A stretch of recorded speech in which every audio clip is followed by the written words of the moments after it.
Howdy, partners. I'm Lucian Aster. Have a great day, all. Mister EA Sports. To the game.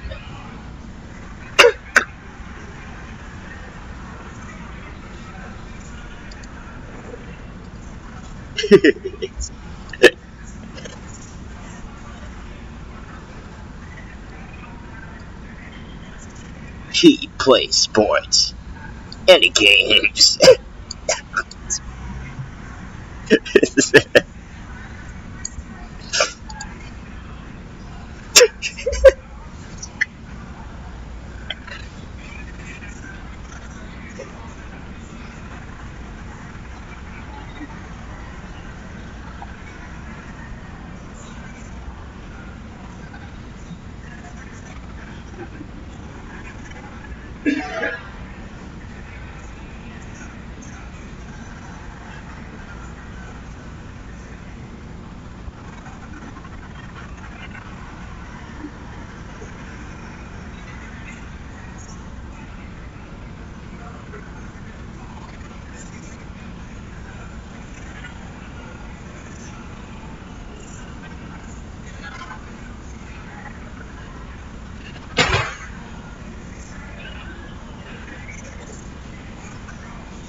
Ugh, Kai.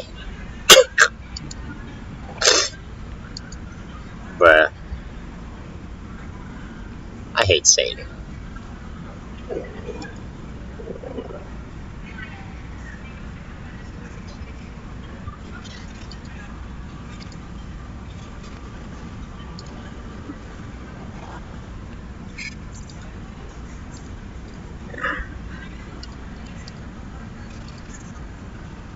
I might be an octopus, guys.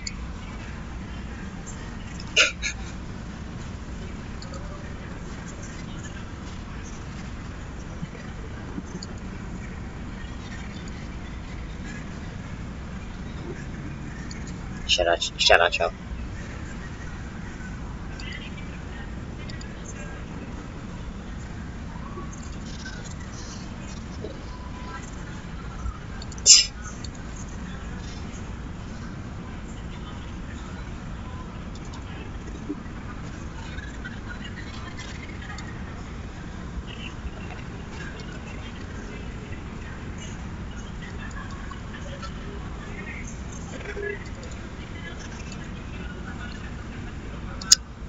Howdy, partner.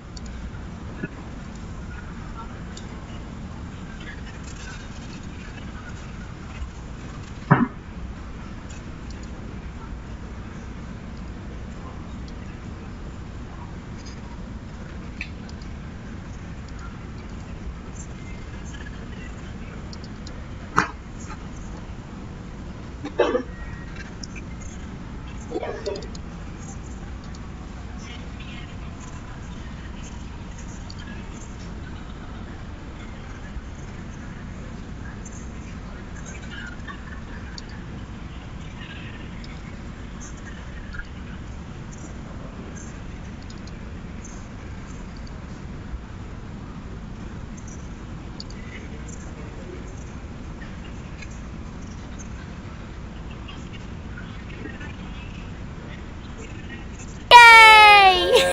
And I'll be your date. Eyes on the prize, she go. No time for kissy face. I like kissy face. Ah, yes, fine. Evil date it is. Yay! And I'll...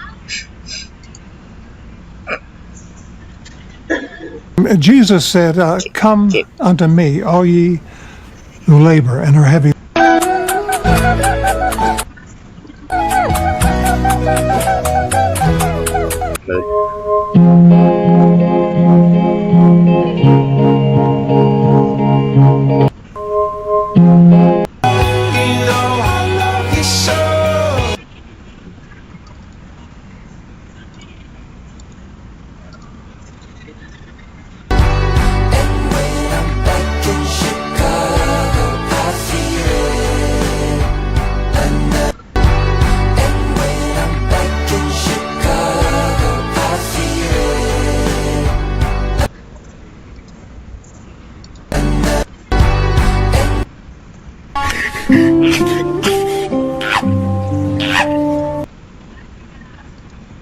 Only make a little room for surprise.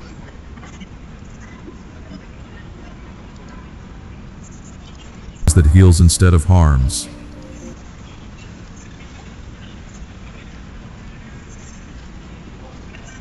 Sweet soul, when it comes, you may know it by the way your spirit does not have to leave the room, by the way you remain yourself, by the way truth is easier to tell, by the way your body is not constantly preparing to be wounded, by the way there is warmth without confusion.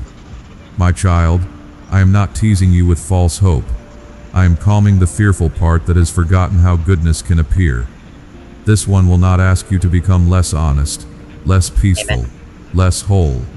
It will surprise you because it will fit more gently than what came before. So stay near to the quiet in you, the part that knows the difference between chaos and life, the part that can feel clean kindness without needing to make it dramatic, the part that is learning that not all new things must be feared.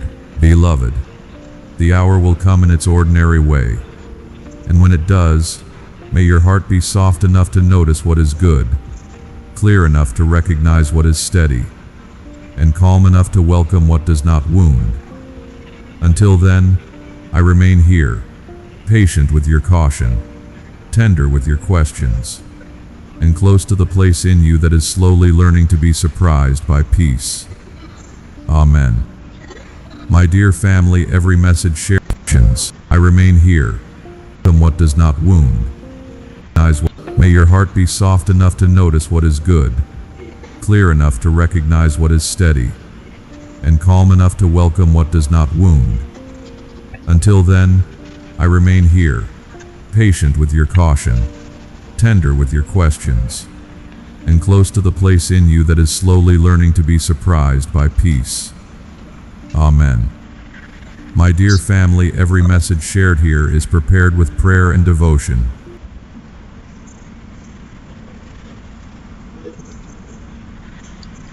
Thank you, God. Thank you, Jesus. Thank you, Spirit.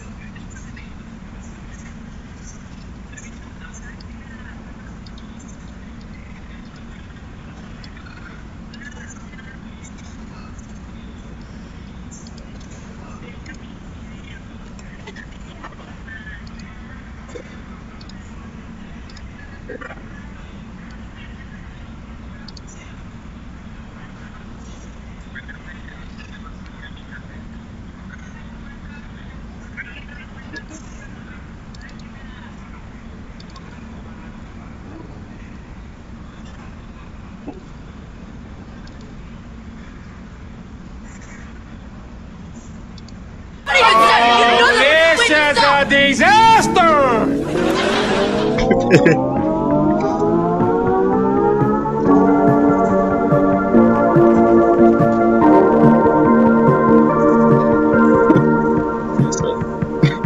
Hey, yeah.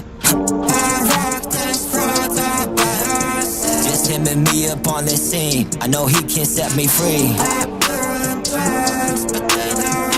I can't ease this pain with weed. When I try, I just can't breathe.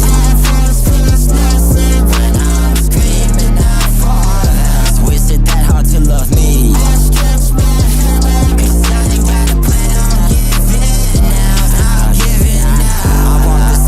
King Jesus, on this pain only God can ease. Sin up in this world is egregious. I'm just drowning in my own seas. All this pain that God sees, breathe these opportunities, try seize this. When I walk through these trials, I'm just gon' give it back to King Jesus. As I walk through these trials, I get these stacks so I can get free from this. Like your soul did a slave, you feel like a slave and need to be King Jesus. When they break me down, I'm get on up and I'ma get on up with 2 feet. This war tryna break me down, but I get back up, that's cause King Jesus. All this pain, I give it up, but I feel that pain. Give it up, but he feels that pain. No, my God gonna send this rain. Jeremiah says God has good plans. 30 buck games and I board in the plane. Econ miracles going insane. When I freeze on haters, I don't make bang. Just bang. Just him and me up on this scene. I know he can set me free. I can't ease this pain with weed. When I try, I just can't breathe. When I'm screaming out for help. So is it that hard to love me?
The hell is making my laptop lag?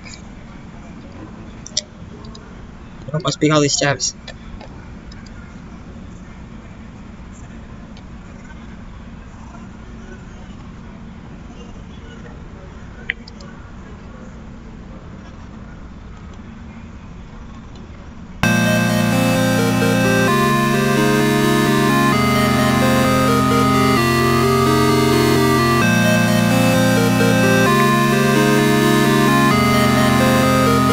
Look up at the sky.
Damn, Sky, this is fire.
Damn, Sky, this is fire.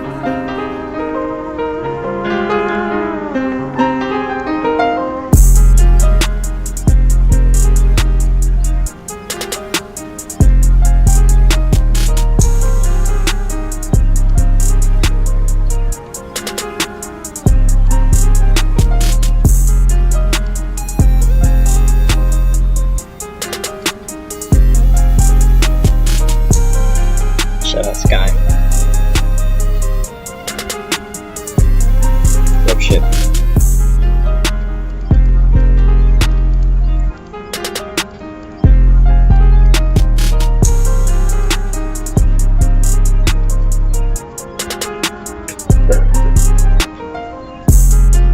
Not yet, man.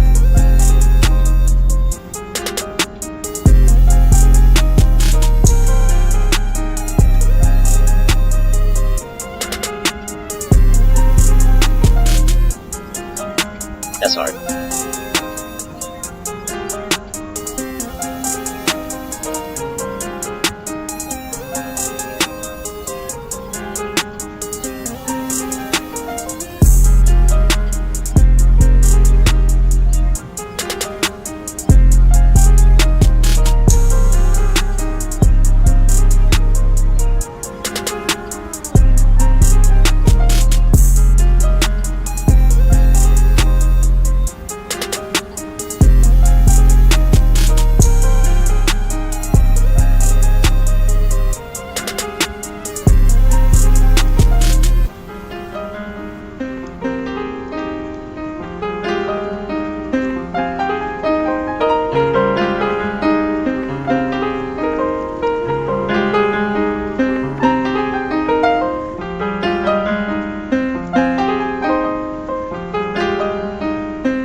Okay, that's an awesome beat. That's an awesome beat.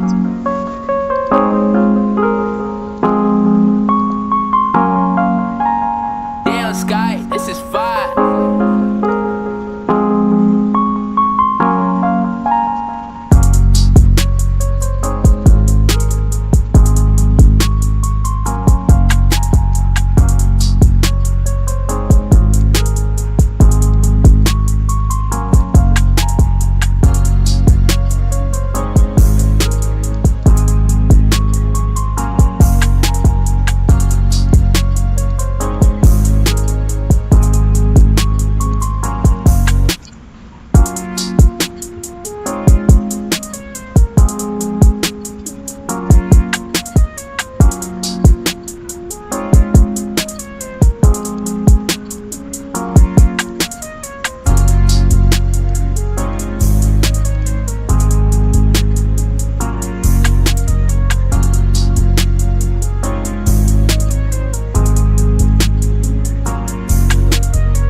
Wait before you leave, hear me carefully. Do not rush past this moment as though it is ordinary, because what is happening right now is far more deliberate than you understand. If you click away now, you may step away from what I prepared only for you. This moment was not created by accident. You did not arrive here by random movement, nor by habit, nor because your attention simply landed in one more place among many voices. I am speaking to you now because I arranged this exact meeting before you understood why your heart felt seeking simply landed movement, nor by habit, nor because your attention simply landed in one more place among many voices. I am speaking to you now because I arranged this exact meeting before you understood why your heart felt drawn to stop. There are moments in your life when many things can be ignored and nothing immediately changes. But there are also moments so carefully appointed that if you move too quickly, you walk past something your spirit was meant to receive. This is one of those moments, and that is why I am telling you now to stay still enough to hear me. Many are passing by. Many are hearing other voices. Many are continuing through their day without stopping.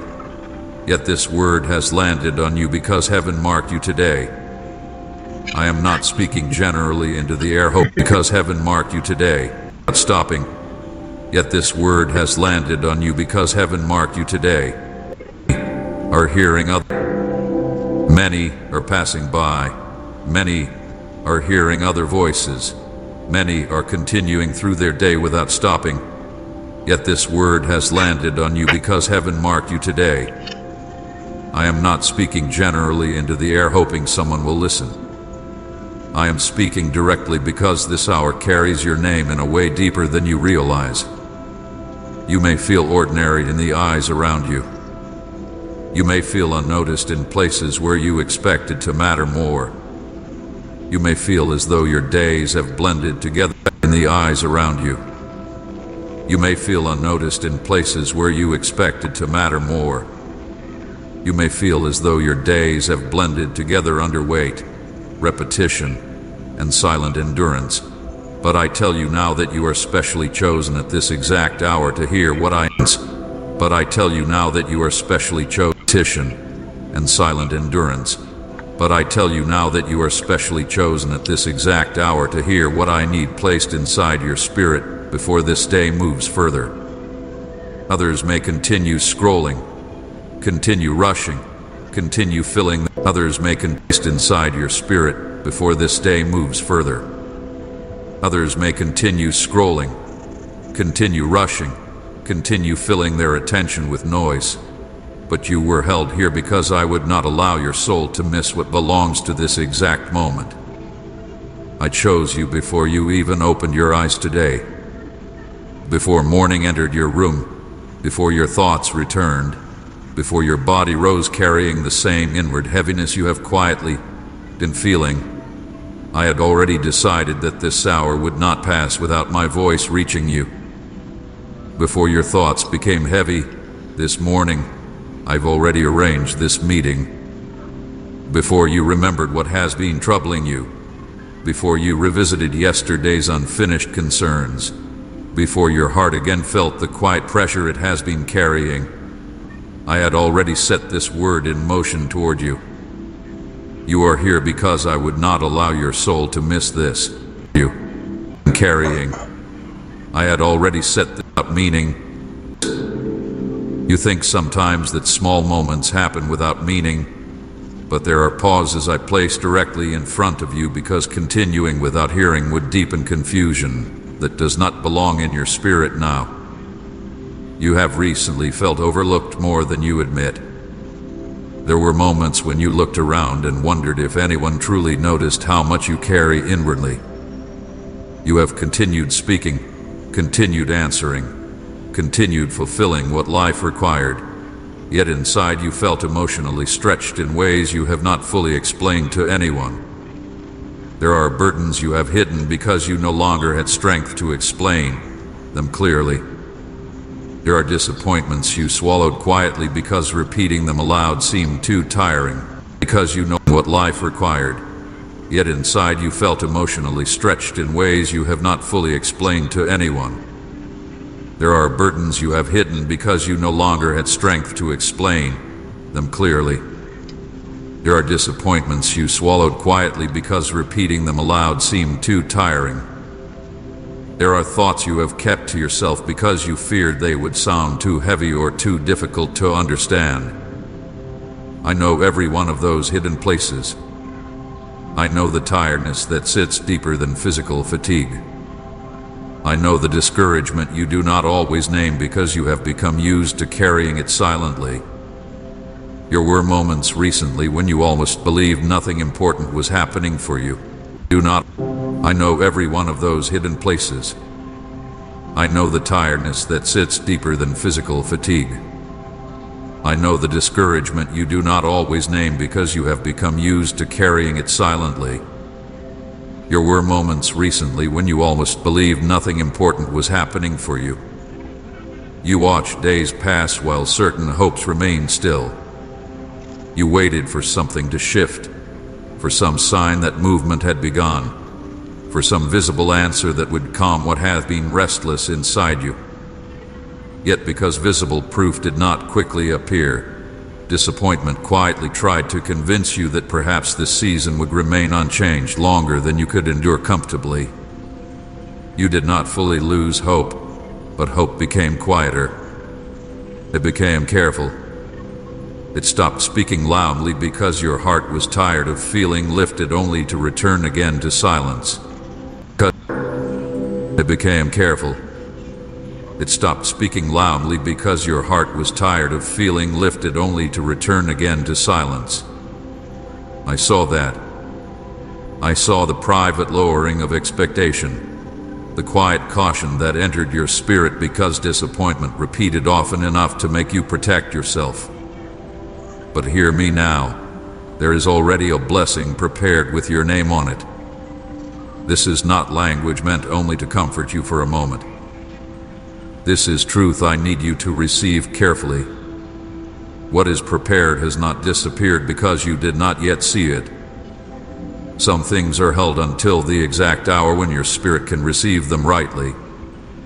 Some answer is not. This is truth I need you to receive carefully. A moment with your name on it. Hear me now. There is already a blessing prepared with your name on it. This is not language meant only to comfort you for a moment. This is truth I need you to receive carefully. What is prepared has not disappeared because you did not yet see it. Some things are held until the exact hour when your spirit can receive them rightly. Some answers remain covered until the appointed moment because timing matters more deeply than your present frustration understands. What has your name on it has not been forgotten, misplaced, delayed without reason, or removed because you grew tired while waiting. It has been held until now because this exact moment matters more than you realize. Something has been kept until this hour because there are blessings that cannot fully arrive while your attention is fixed elsewhere, while your heart is attached to the wrong expectation, while your spirit is still interpreting silence as absence.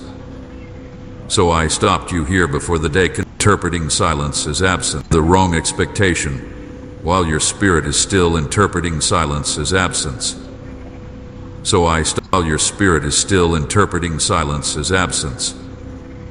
So I stopped you here before the day continued further because walking away now means stepping away from exact timing that was prepared carefully around your life today.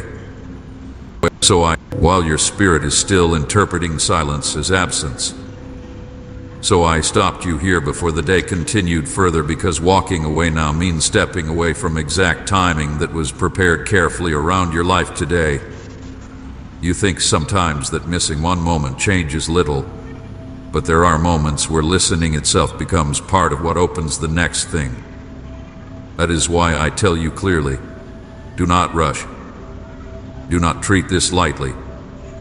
Do not assume this is one more passing word. Heaven does not interrupt without purpose. Say, I am forever grateful, Jesus, if He has transformed your heart and life. Stay until the final words because one sentence near the end carries the answer you asked me in silence. Yes, the question you formed inwardly when no one else was present. The thought you repeated privately when your own heart felt uncertain. The thing you asked without knowing when clarity would come. I heard it. I heard what you asked when you lay awake. Thought one sentence. Say, I am forever grateful, Jesus, if He has transformed your heart and life. Stay until the final words because one sentence near the end carries the answer you asked me in silence. Yes, the question you formed inwardly when no one else was present. The thought you repeated privately when your own heart felt uncertain. The thing you asked without knowing when clarity would come. I heard it. I heard what you asked when you lay awake thinking. I heard what you asked when you looked ahead and wondered quietly if anything was truly changing. I heard the question behind your silence when words became too tired to continue fully. And because I heard it, I tell you now that one part of what reaches you here carries direct answer for something you have not spoken openly. You have wondered why certain emotions became stronger lately. Why heaviness returned suddenly on days that should have felt normal. Why your thoughts sometimes became crowded without one obvious cause. Why you wake and already feel inward pressure before anything outwardly happens. This is because your spirit emotion. I tell you now that one part of what reaches you here carries direct answer for something you have not spoken openly. What you asked when you looked ahead and wondered quietly if anything was truly changing. I heard the question behind your silence when words became too tired to continue fully. And because I heard it, I tell you now that one part of what reaches you here carries direct answer for something you have not spoken openly.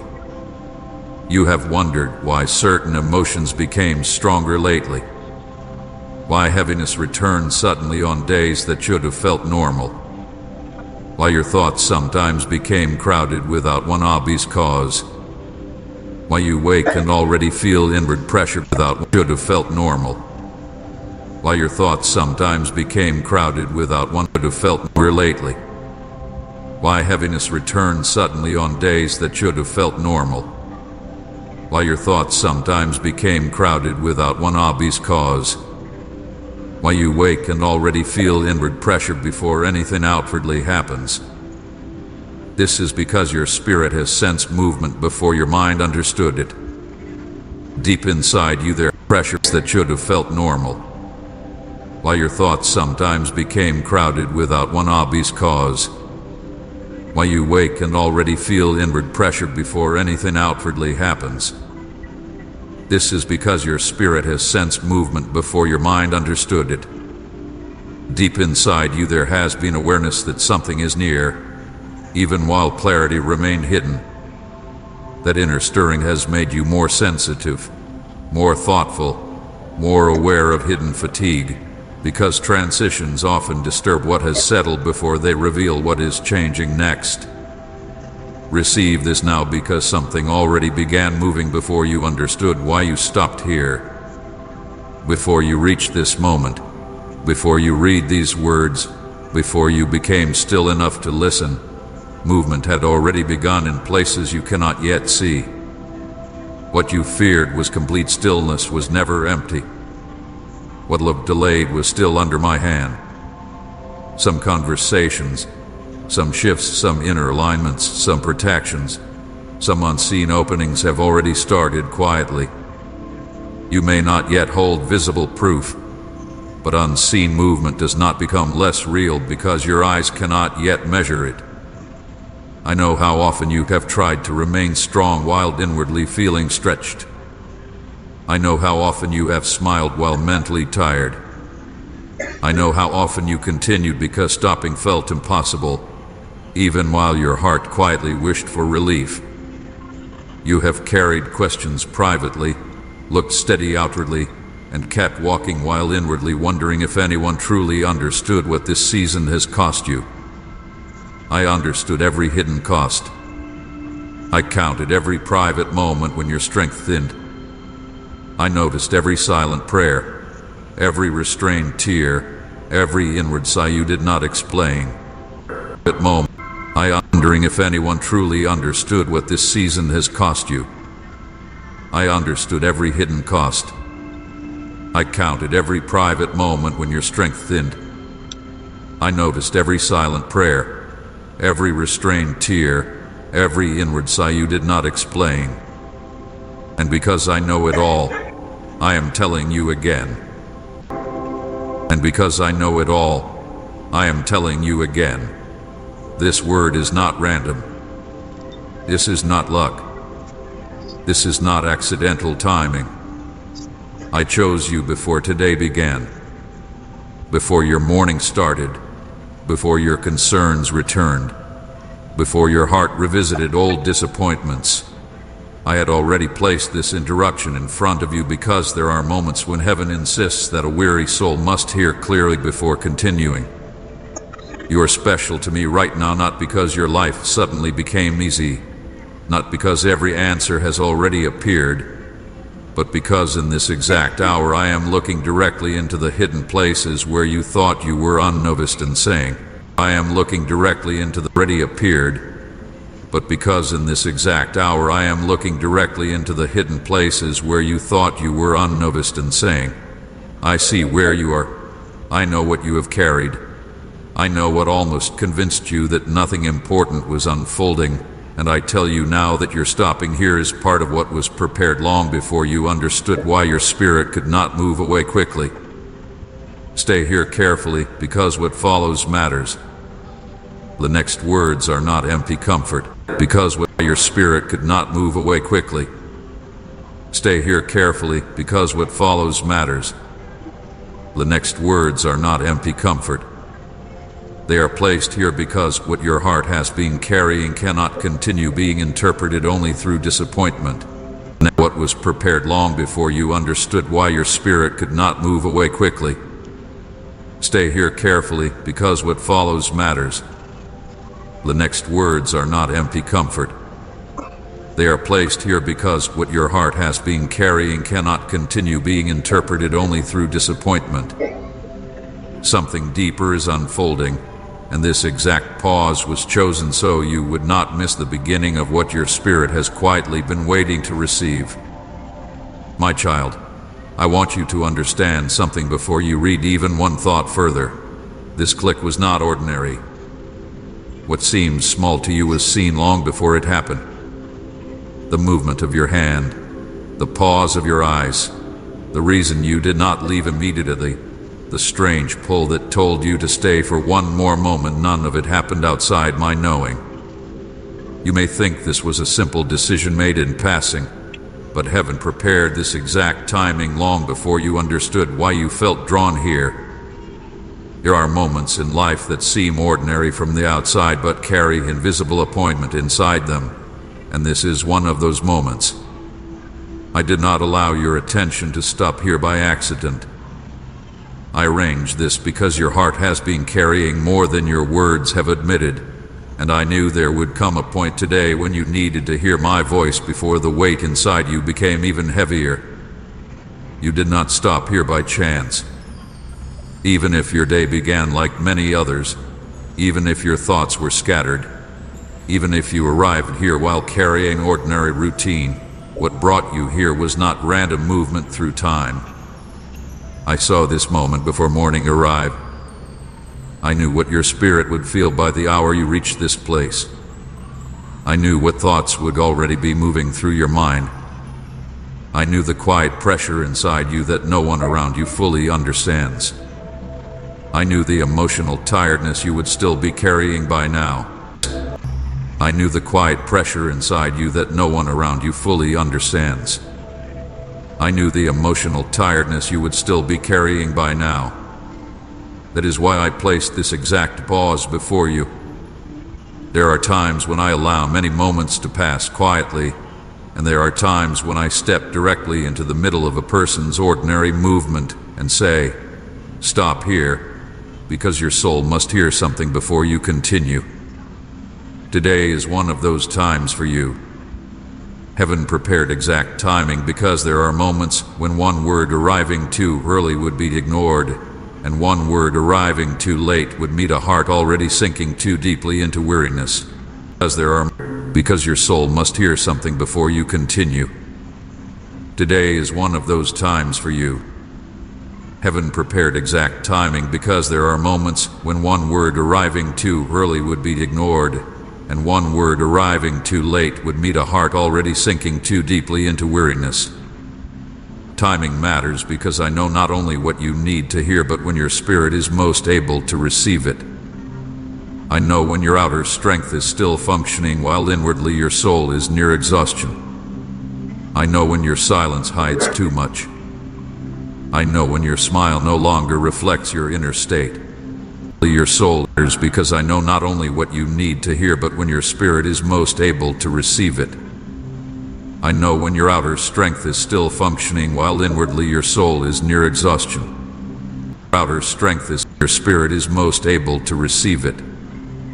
I know when your outer strength is. Timing matters because the heart already sinking too deeply into weariness. Timing matters because I know not only what you need to hear, but when your spirit is most able to receive it. I know when your outer strength is still functioning while inwardly your soul is near exhaustion. I know when your silence hides too much. I know when your smile no longer reflects your inner state. I know when your thoughts have become too heavy to continue without interruption. That is why this meeting, your smile no longer reflects your inner state. I know when your thoughts have become too heavy to continue without interruption. That is why this meeting happens now and not at another time. This exact hour carries purpose because I know what has quietly been happening inside you. You have reached a place emotionally where inner exhaustion has become deeper than even you fully admit. You are tired in ways that are difficult to explain because not all tiredness begins in the body. Some tiredness comes from repeated inward effort, from carrying concerns that never fully leave, from holding disappointment quietly, from continuing to function while inwardly asking how much longer your heart can carry everything it has been carrying without visible release. You have kept moving because life required movement. But there are parts of you that have become tired beneath the surface. Your spirit has been trying to stay steady while hidden pressure remained constant. You have answered people while your own mind remained crowded. You have continued your days while inwardly feeling stretched thin by thoughts you do not always speak aloud. Right, I will praise you forever, Lord, if He is worthy of every breath you take. This message reached you because I know how close you are to emotional withdrawal if you continue without hearing clearly. There are moments when a soul begins quietly pulling inward, not because faith disappears, but because repeated heaviness slowly teaches the heart to become cautious, quiet, and guarded. I see when hope becomes quieter. I see when expectation lowers because disappointment has repeated enough times that your spirit begins protecting itself. I see when you continue outwardly while inwardly feeling less certain than before. That is why I would not let this moment pass unnoticed. When hope becomes quieter, I see when expectation lowers because disappointment has repeated enough times that your spirit begins protecting itself. I see when you continue outwardly while inwardly feeling less certain than before. I see when you continue outwardly while inwardly feeling less certain than before. That is why I would not let this moment pass unnoticed. I know the exact condition of your heart, and because I know it, I interrupted your ordinary movement with words that must reach deeper than surface comfort. Many moments were ignored before this one.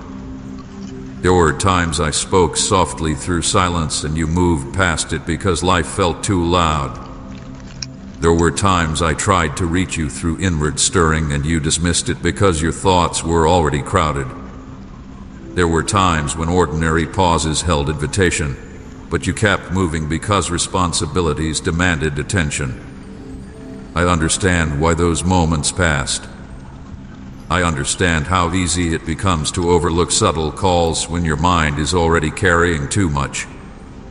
I do not condemn you for that. But this moment cannot be ignored, because what has been gathering inside you now requires clearer interruption. I tried to reach you through quiet mornings when your heart briefly felt still before daily concerns returned. I tried to reach you through certain thoughts that repeated gently, asking you to notice what was happening deeper inside. I tried to reach you through delayed plans, through changed expectations, through small pauses that seemed ordinary but carried invitation. Sometimes you sensed it and moved on because you thought the feeling would pass. Sometimes you noticed it but called it ordinary tiredness. Sometimes you heard inwardly that something needed attention, yet life continued and you postponed listening deeply. But now your spirit has reached a place where postponing clarity would allow unnecessary heaviness to deepen further. So now I speak more directly.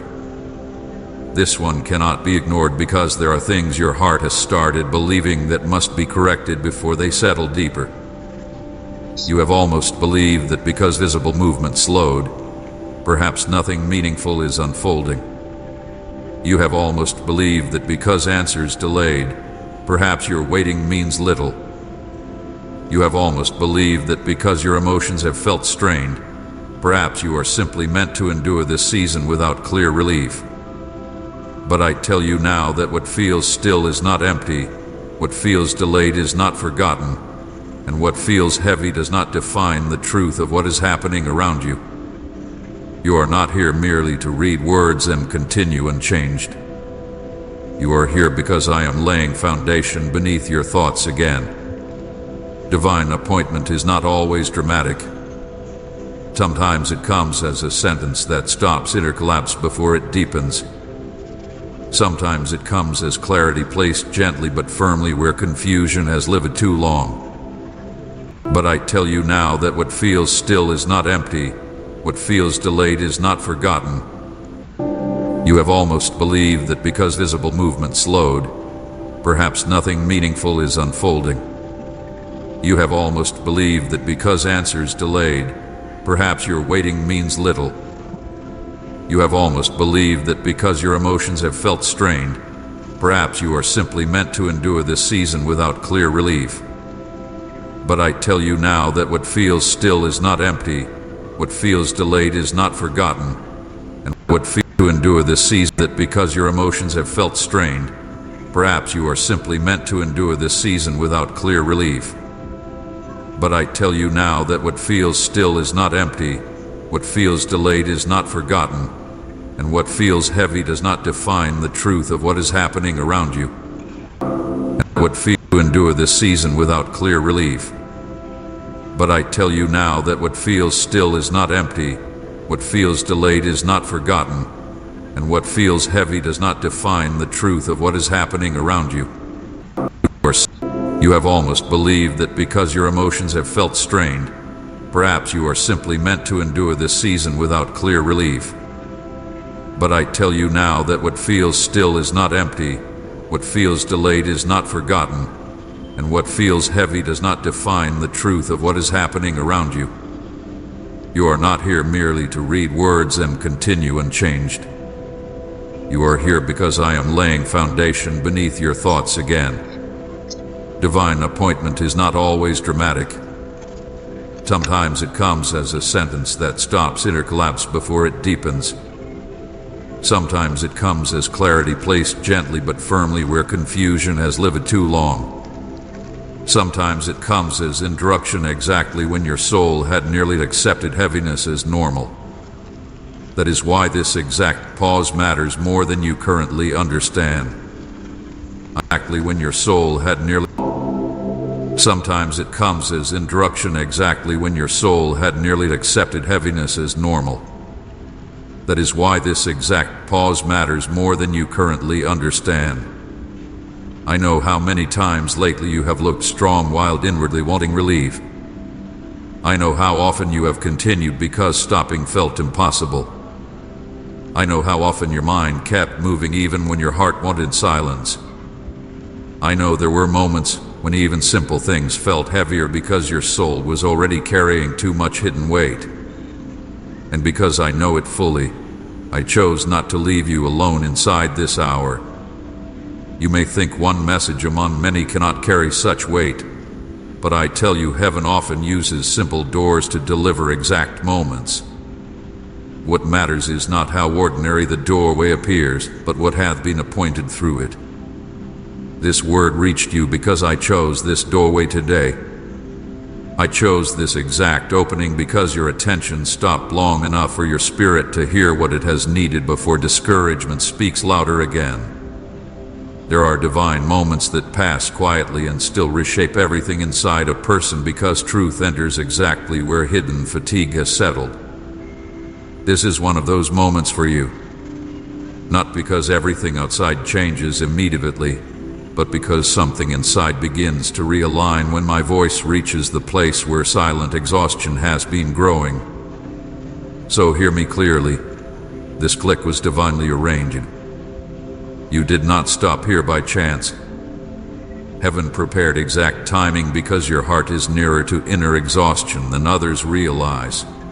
And I will not allow you to continue carrying what you are carrying without first reminding you that even now, even here, even in this very ordinary-looking moment, I am still deliberately reaching for you.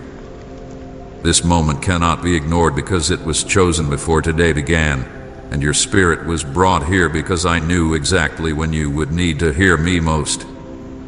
My child, I call you special right now because I need you to understand something your own heart has often struggled to believe. You are not ordinary in my sight. You may look at yourself through the memory of your mistakes, through your delays, through your hidden weakness, through all the moments when you felt unnoticed. But I do not look at you through those limited measurements. I see deeper than what people have seen, deeper than what circumstances have reflected, deeper than what your own thoughts have sometimes allowed you to believe. When I look at you, I do not see someone lost among millions, forgotten in the crowd, or fading quietly beneath the weight of ordinary life. I see someone whose journey has been watched with deep attention, someone whose inner battles were never invisible to me. I see deeper than what people have seen, deeper than what circumstances have reflected, deeper than what your own thoughts have sometimes allowed you to believe. When I look at you, I do not see someone lost among millions, forgotten in the crowd, or fading quietly beneath the weight of ordinary life. I see someone whose journey has been watched with deep attention, someone whose inner battles were never invisible to me, someone whose quiet endurance has spoken louder in heaven than many loud voices on earth. You have often thought your life appears small because not everything you carry is visible. You have wondered whether the hidden parts of your struggle matter because no one around you fully understands them. There were days when your effort looked ordinary even to those near you. There were days when simply continuing required more strength than anyone realized. Yet because you still stood, people assumed it cost you little. But I know what it cost you. I know the strength required for each ordinary day that others thought was simple. I know the inward effort required when your heart was already tired but responsibilities still waited for you. I know what it took for you to I know the inward effort required when your heart was already tired but responsibilities still waited for you. I know what it took for you to answer kindly when your thoughts were already heavy. I know what it took for you to continue showing up when part of your spirit wanted silence more than conversation. That is why I tell you now that you are not ordinary in my sight. I still know the inward effort required when your heart was already tired but responsibilities still waited for you. I know what it took for you to answer kindly when your thoughts were already heavy. I know what it took for you to continue showing up when part of your spirit wanted silence more than conversation. That is why I tell you now that you are not ordinary in my sight. What others overlook does not disappear before me. What others fail to notice becomes clear before heaven. I do not measure your life only by visible victories, public moments, or things others celebrate. I also measure hidden endurance, and hidden endurance carries weight before me because it reveals the strength of a soul that kept moving when applause was absent. Many people celebrate loud success, but heaven also honors quiet faithfulness, especially when that faithfulness survives seasons where little encouragement is given. I saw the hidden endurance nobody praised. I saw the days when your heart the hidden survives seasons where little encouragement is given. I saw the hidden endurance nobody praised. I saw the days when your heart felt tired before morning fully began, yet you still rose and moved through what was necessary. I saw the moments when your mind was already crowded, yet you still answered with patience. I saw when disappointment sat inside you quietly, but you refused to let bitterness speak louder than kindness. I saw when your body felt heavy because your soul had already been carrying too much, yet you still completed what needed to be done. No one may have spoken out of moments. No one may have fully I saw when your body felt heavy because your soul had already been carrying too much, yet you still completed what needed to be done. No one may have spoken out of moments. No one may have fully recognized what it cost you to remain steady. But I saw every hidden act of endurance, and nothing about it passed unnoticed before me. There were moments when continuing looked simple from the outside, but inwardly it required tremendous strength. Some days your greatest victory was simply not giving up emotionally when part of you felt deeply discouraged. Some days your greatest strength was choosing not to collapse under thoughts that had become too loud. Some days your greatest endurance was remaining gentle when your own heart felt strained. You thought perhaps those small hidden choices did not matter because no one praised them, but heaven saw them clearly.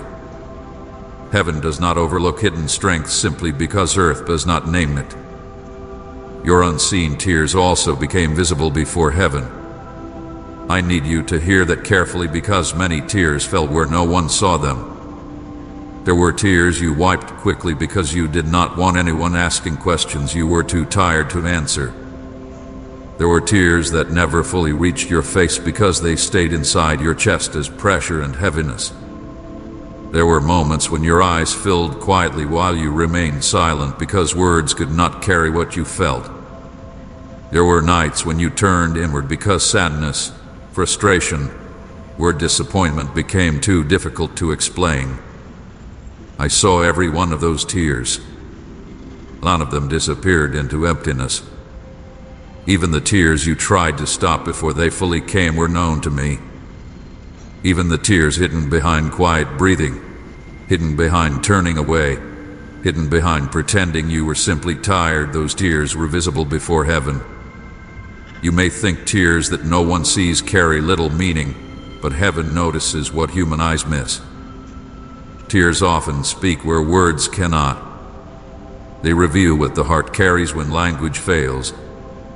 And every tear that came from hidden struggle, from waiting, from disappointment, from private pain, from silent questioning, from inward exhaustion, every one of them mattered deeply before me. You have sometimes believed that because your pain stayed private, perhaps it remained small in meaning. But private pain does not become less important because it is hidden. Often the deepest things in a person's life happen where few people ever look. I saw when you sat alone and allowed yourself one honest moment because holding everything together had become too much. I saw when your breathing changed because your thoughts became heavy.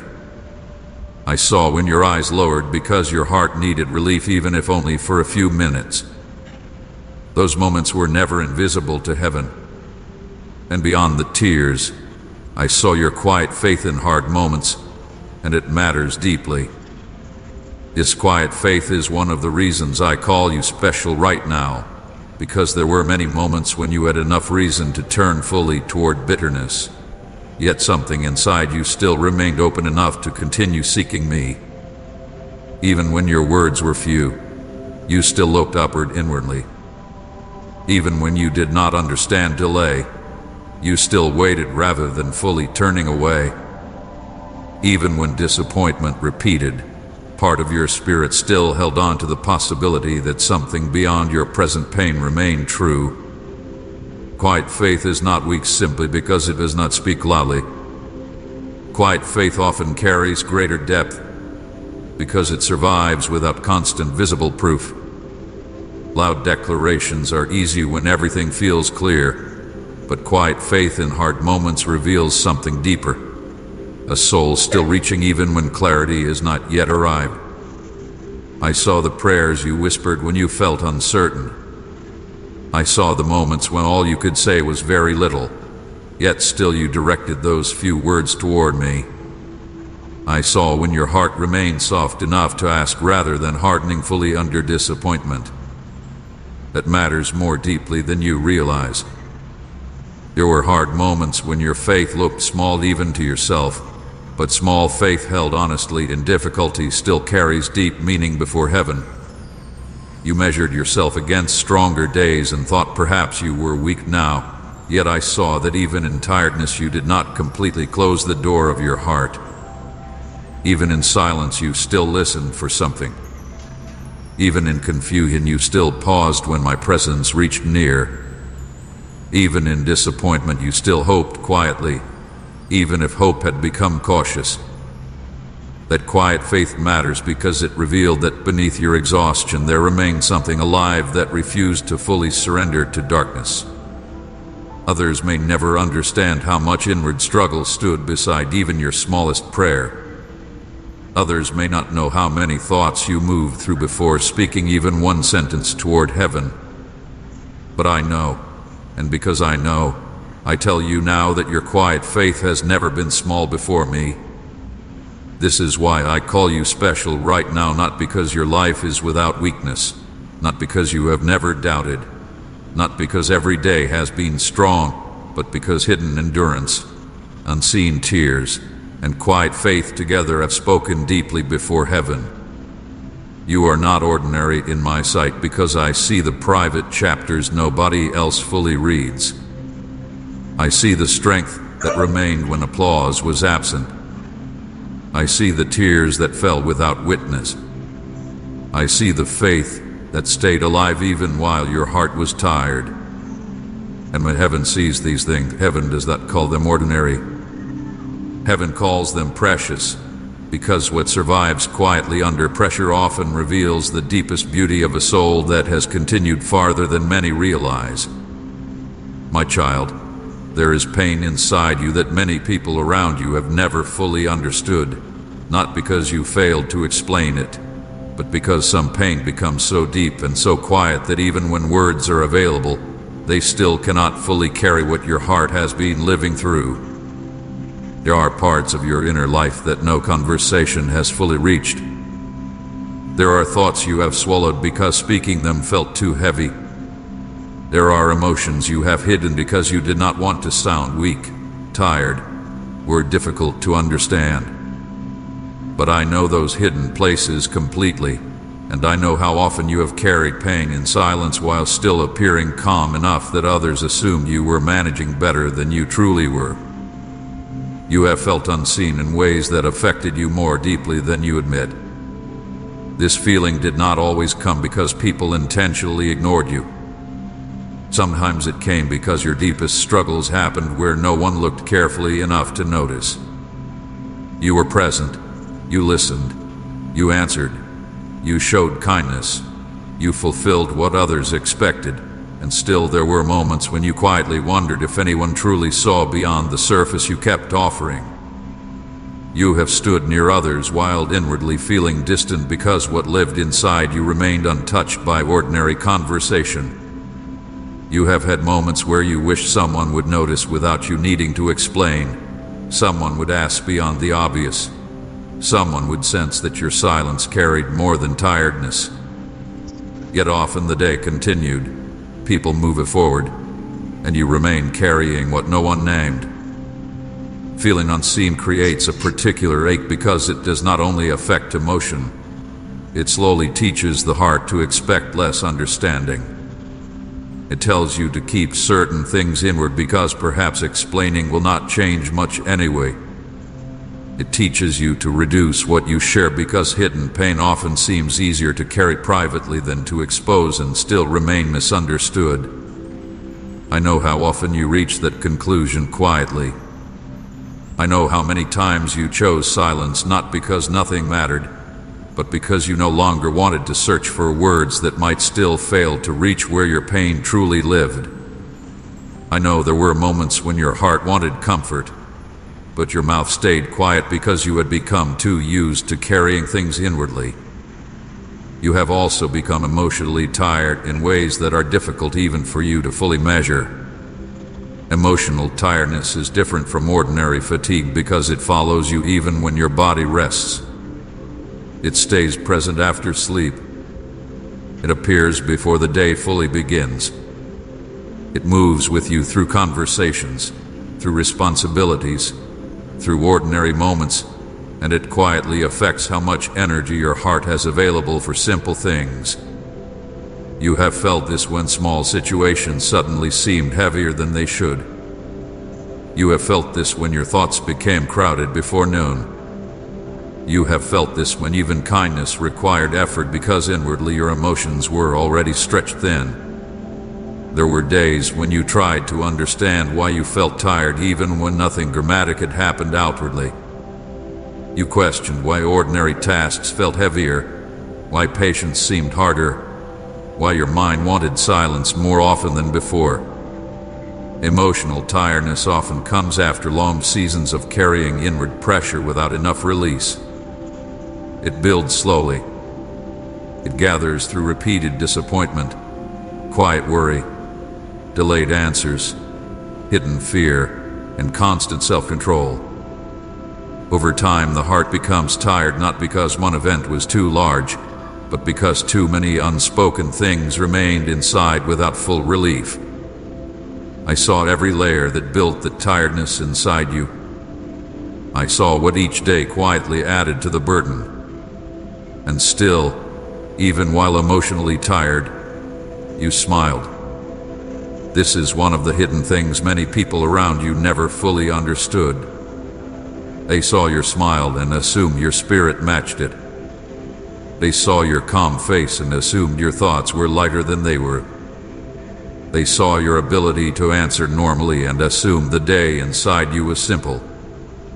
But there were many times when your smile became a covering, not because it was false, but because you did not have strength to explain the heaviness underneath it.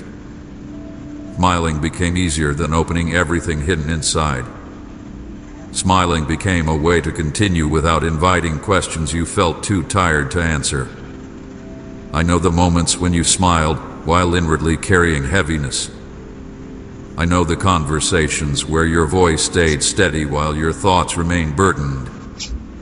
I know the times when you laughed gently while inwardly your spirit still carried disappointment from earlier hours, earlier days, even earlier seasons. I know how exhausting that hidden contrast can become when outward kindness continues while inward strain remains unresolved. This is why sometimes after ordinary interaction you felt even more tired, because maintaining composure while carrying heaviness takes energy people do not always understand. Silent disappointment has also remained inside you longer than most people know. This disappointment has often not arrived dramatically. It entered quietly through things that did not happen, answers that did not come when expected, hopes that weakened, conversations that did not become what you hoped, and doors that remained closed after you had already imagined what might happen if they opened. Silent disappointment is difficult because it rarely announces itself loudly. Instead, it sits beneath daily life and slowly changes how much your heart allows itself to expect. Comment Jesus, hold me close and never let go if you trust him with your soul. And share this video.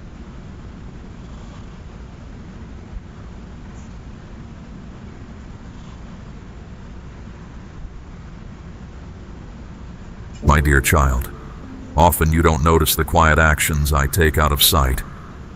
From where I stand, your life spreads far beyond what you perceive. Threats never reached you, not because they were absent, but because I barred them and removed them. I stepped in without announcement, long before you asked. You may usually focus on what happened. Setbacks, closed doors, prolonged silence, people departing, disappointments that still ache. Yet how often do you consider the accidents avoided, the messages never delivered, the plots that dissolved before reaching you?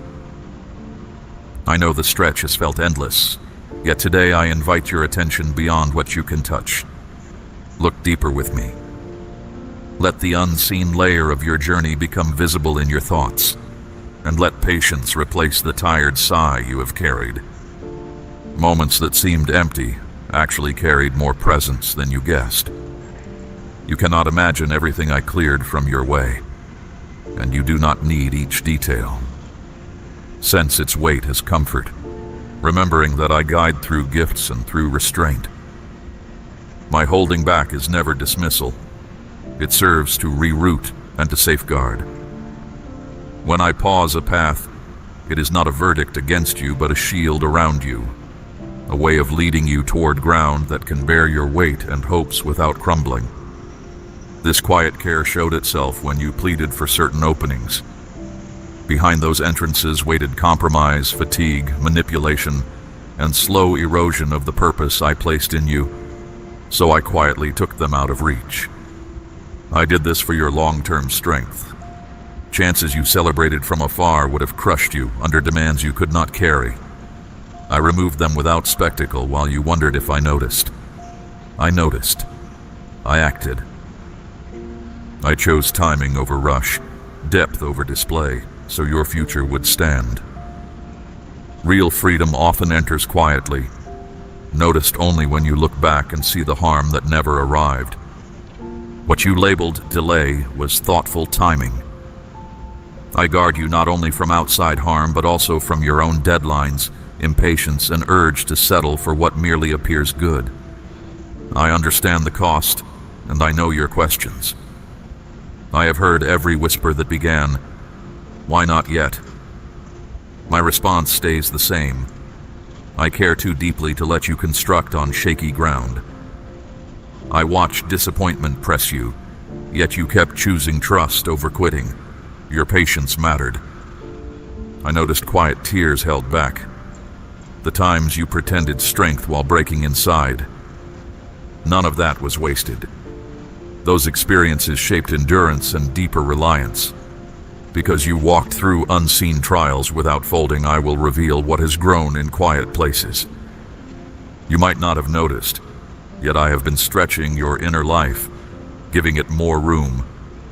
I enlarged your capacity to care, to think, and to hope beyond immediate surroundings, crafting resilience hidden beneath daily tasks, quietly and courage. I have built abilities inside you that were invisible until now. The calmer mind you bring to situations that once overwhelmed you, that is my work.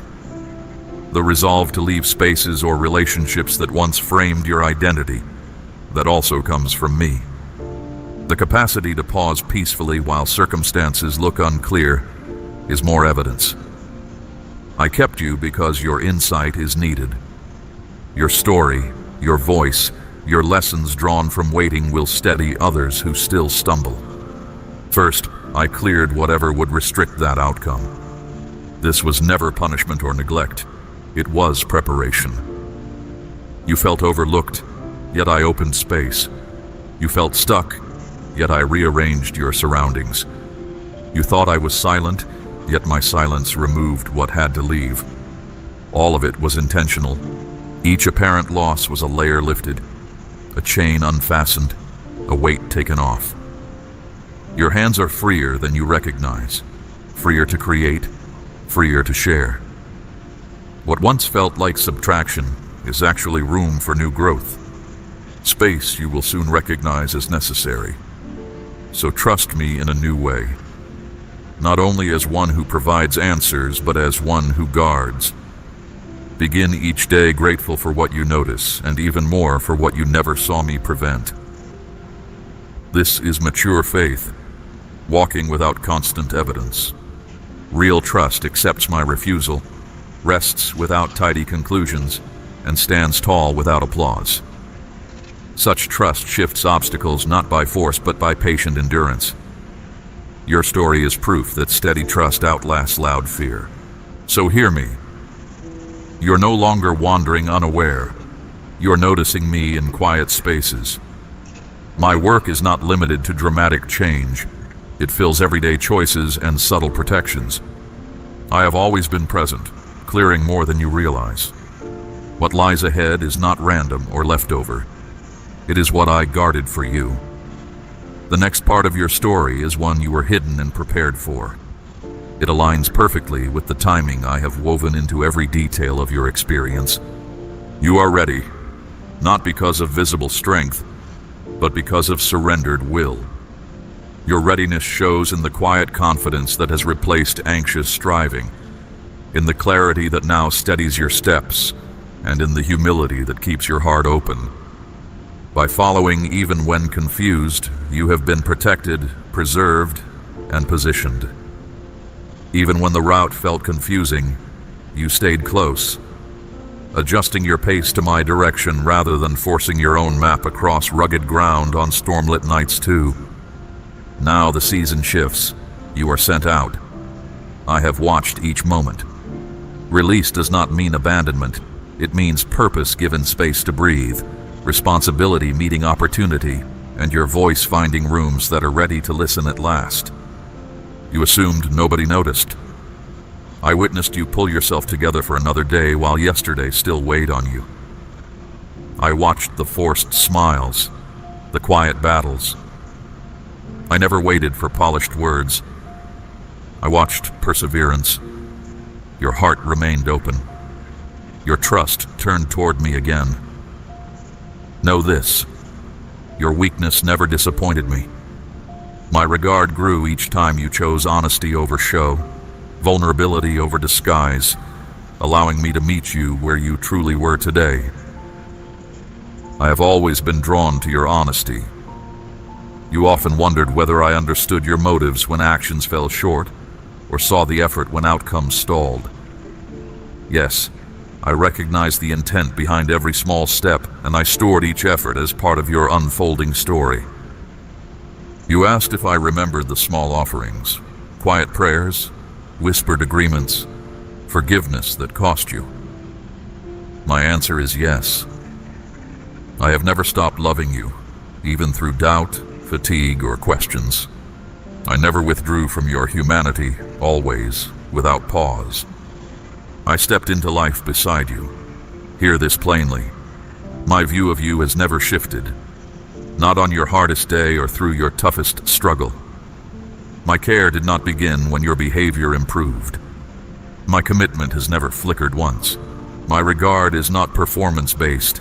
It flows from who I am. I cannot abandon what I create.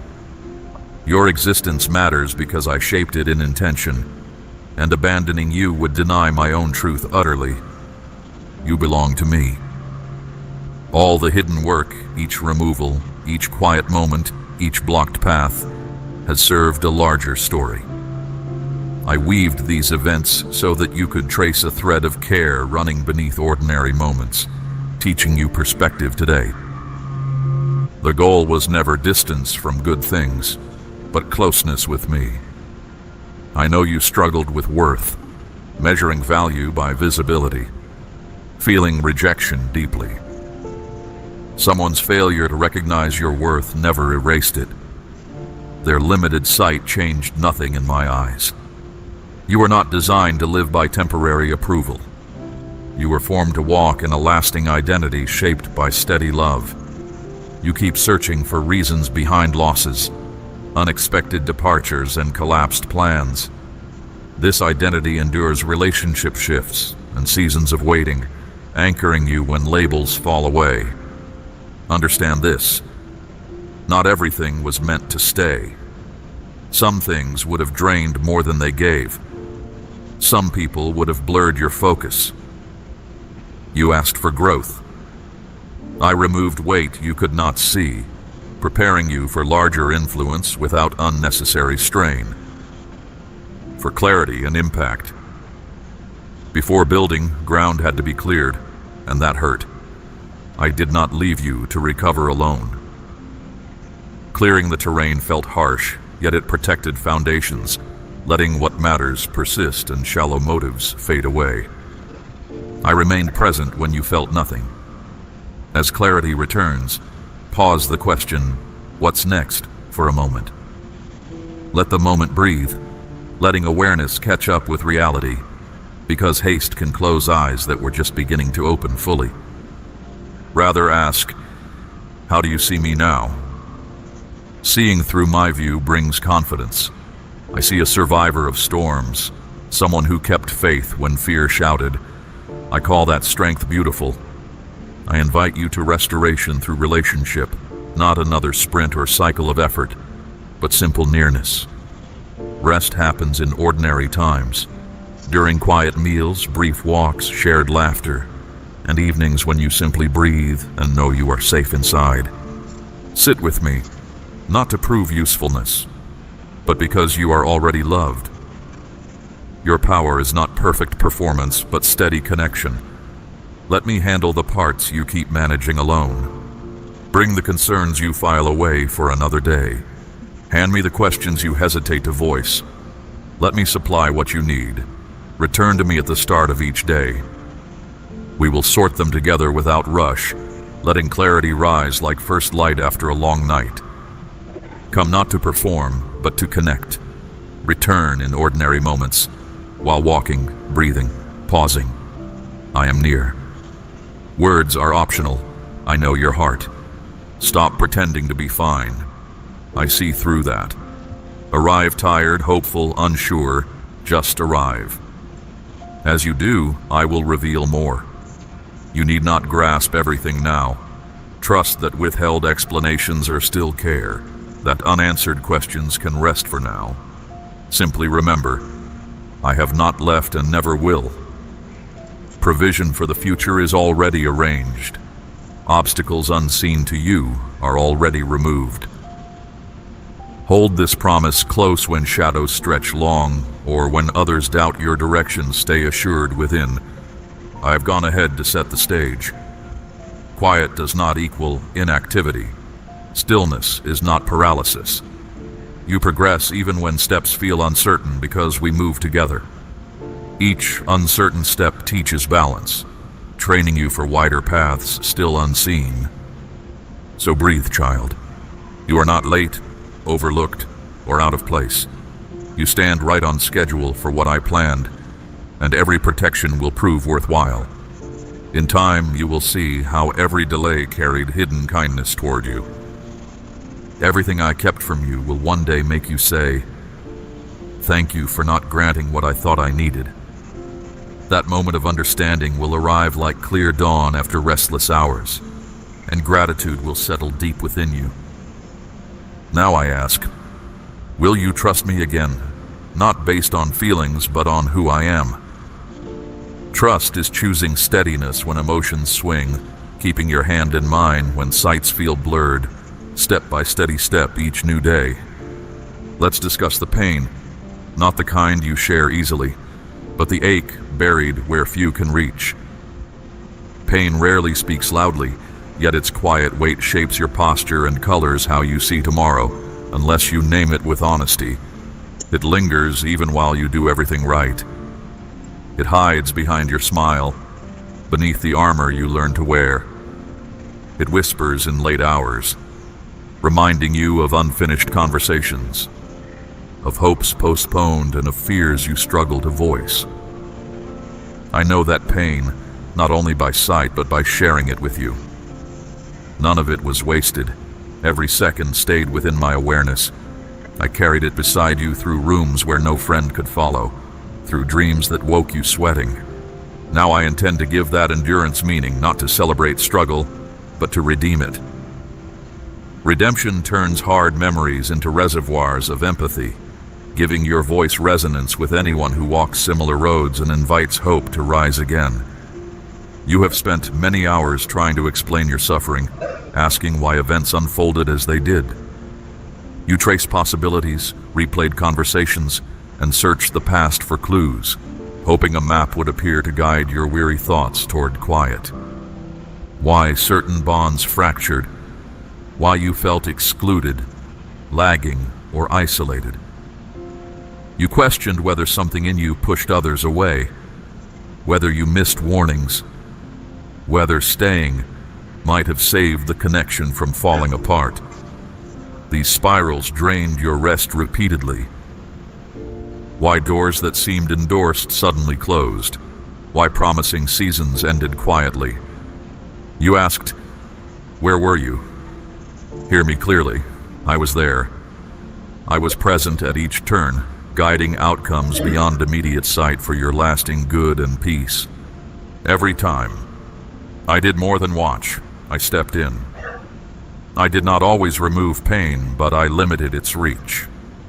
You experienced only what I permitted. What touched you carried limits drawn by my care all along, consistently applied.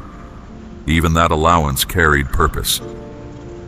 Pain is not my wish for you, yet in a fractured world it becomes a place for change.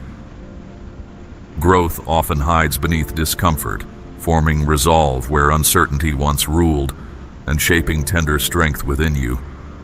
Transformation occurs when pain is brought to me. I did not author your wounds, but I can use them. I never found joy in your sorrow. I bend broken moments into bridges others can cross toward calm and understanding together. But I will redeem it. Pain that wanted to harden you will now soften you. Betrayal will become ground where I affirm your worth. From these places, new mercy flows toward others, reminding them that loss is not the final sentence. Abandonment that once made you doubt yourself will root your identity deeper than before. Some things develop only in silence. Silence can become soil for confidence. What once unsettled you will now ground you firmly through calm depth and balance. Certain lessons cannot emerge under applause. Clarity often arises in isolation. Trust ignites when alternatives vanish. I permitted pruning to guard the fruit forming in you. I allowed tension to strengthen, not torment, so resilience could settle again and again. Your core is stronger now. You learned to walk with me in darkness, discovering that light already lived within you, even when surroundings felt unstable. Courage quietly expanded with every uncertain stride and anchored hope in your chest, forever steady. Pain shaped you but does not define you. It taught you to see others deeply, to notice the overlooked. It opened your eyes to stories beyond your own, teaching you to stand alongside others in silence and in honesty daily. To feel what others avoid, sharpening compassion and discernment. This sensitivity lets you notice tremors before they become quakes, and to reply with presence instead of quick solutions. It guides your responses, making room for respect, patience, and steady care. It trained you to listen between words. While opposition tried to crush your spirit, I used pain to make room for sacred purpose that changes lives because it is rooted in truth. This is your quiet strength. Use it kindly. This is experience, not theory. Many gifts woke up through hardship. You learned your strength when everything around you fell apart.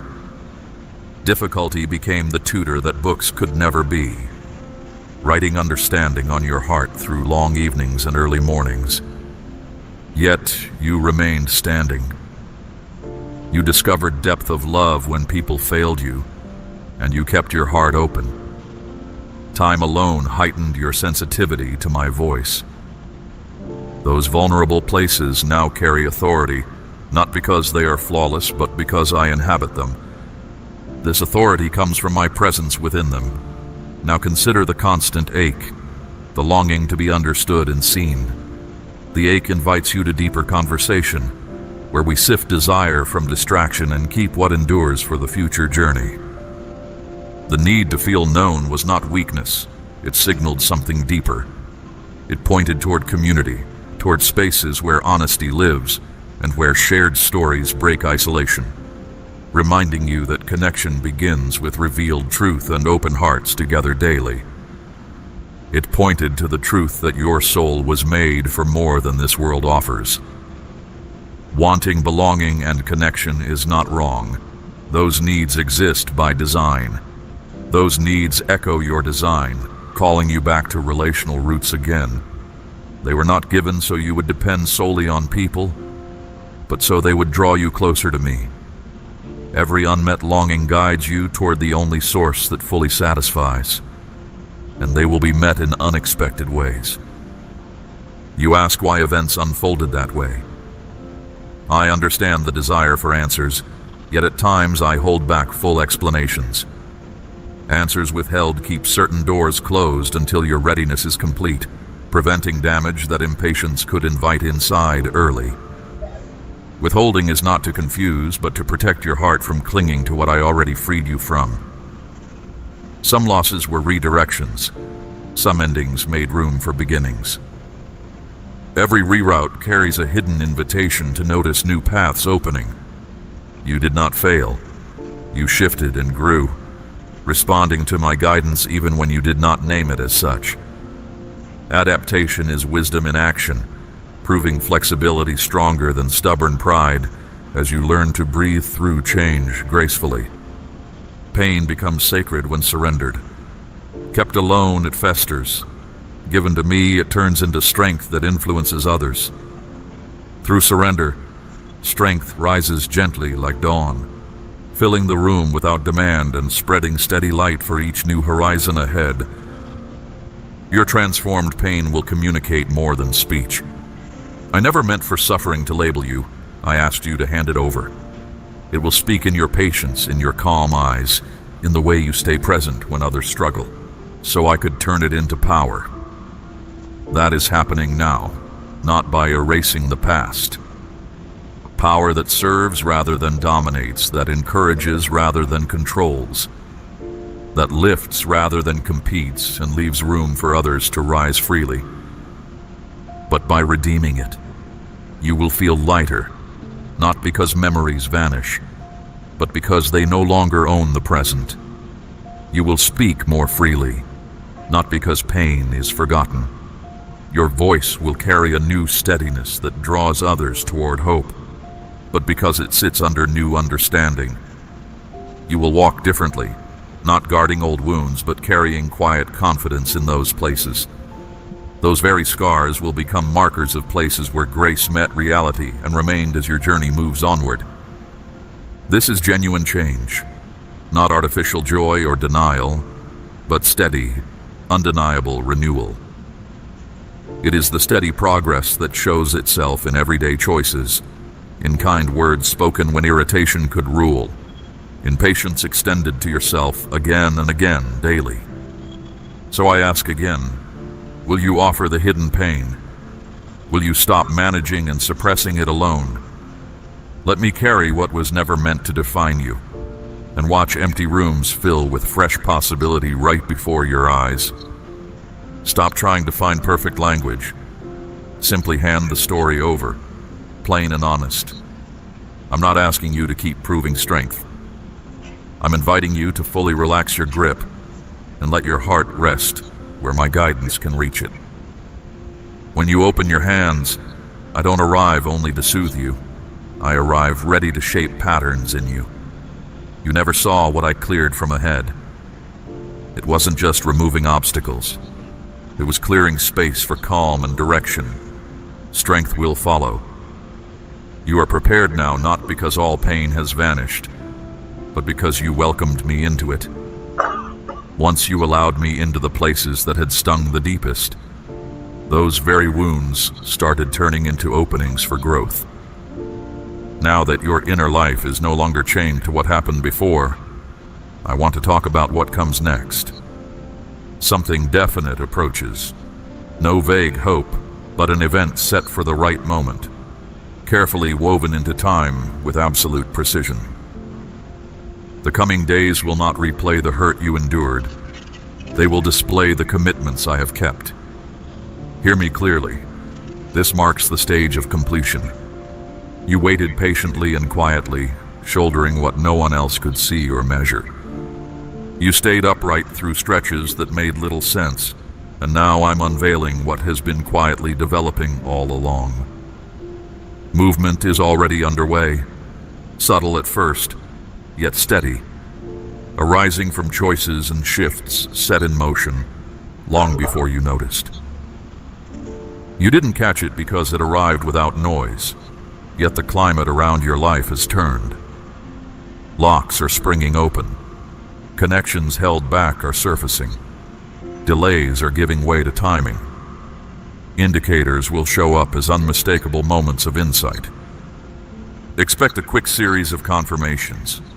They won't be random or faint. They will be pointed, timely, deliberate. Each one landing with just enough weight to remind you that the plan unfolding is carefully specific to you and entirely not accidental. They will be strategic. You'll hear my intent echoed through people unaware they are speaking to you. A single passage may surface several times in 1 week. A sudden urge will nudge you toward a choice you had hesitated to make. When those moments arrive, remember, You asked for guidance, and this is the response. These events aren't coincidences, they are purposeful instructions. They aren't fleeting impressions. They serve as clear markings along the steady route you and I are following together. These signs pinpoint progress on your map. I'm bringing everything around to completion. People, dreams, and openings will return soon, yet this time you will engage from a place fully made whole, rather than from the urgency that once drove you. This won't stem from desperation. I will provide insight where confusion lived, and gladness where you thought the door was closed forever. Requests you voiced long ago waited in the distance, and now they are beginning to emerge before your eyes. They won't arrive all at once, yet they will arrive often enough for you to know I am active and involved. Some signals will appear through shakeups. Don't fear when structures shift. Not every tremor is opposition. It can be necessary renovation. I never take without intention to enrich. Every loss I allowed opened room for something deeper, truer to your purpose. Wake up expecting good again, not forced cheer, but steady daily hope rooted in reality. I'm carefully arranging on your behalf. Ask, what are you doing today? Then watch. You'll see it in timing. Delays that suddenly reveal their wisdom. Unexpected calm in situations that once sparked panic. Entrances opening with no struggle. Messages and encounters will carry unmistakable traces of my involvement. My handiwork will be evident. Your role is to stay attentive. Don't dismiss the small stir inside. That alert is me nudging you forward, guiding each response before your reasoning tries to overrule it. Do not quiet that inner knowing. That is my method now. Concerning timing, remember how delay has tempted you to doubt the sound of my direction. Hold to this. The pause was never rejection. It was purposeful, designed growth within your character. Here is the truth. Postponement never meant refusal. It meant preparation. While you waited for outward progress, I focused on inner strength. Because your foundation is firmer and your hearing clearer, I can now reveal what had to stay hidden earlier. I wasn't denying you, I was shielding you.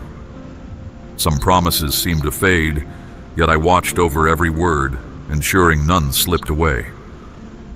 I supervise my message until it becomes reality, and nothing I say ever returns without finishing its purpose. When I claim faithfulness, it does not tie itself to your timetable. It anchors itself to your destiny. I remain loyal to the version of you I see even when you cannot. So here's a clear step. Today, begin writing again. Not for the sake of keeping records, but so you will remember. Many things will occur within you and around you, and it will be easy to overlook how precise I have been.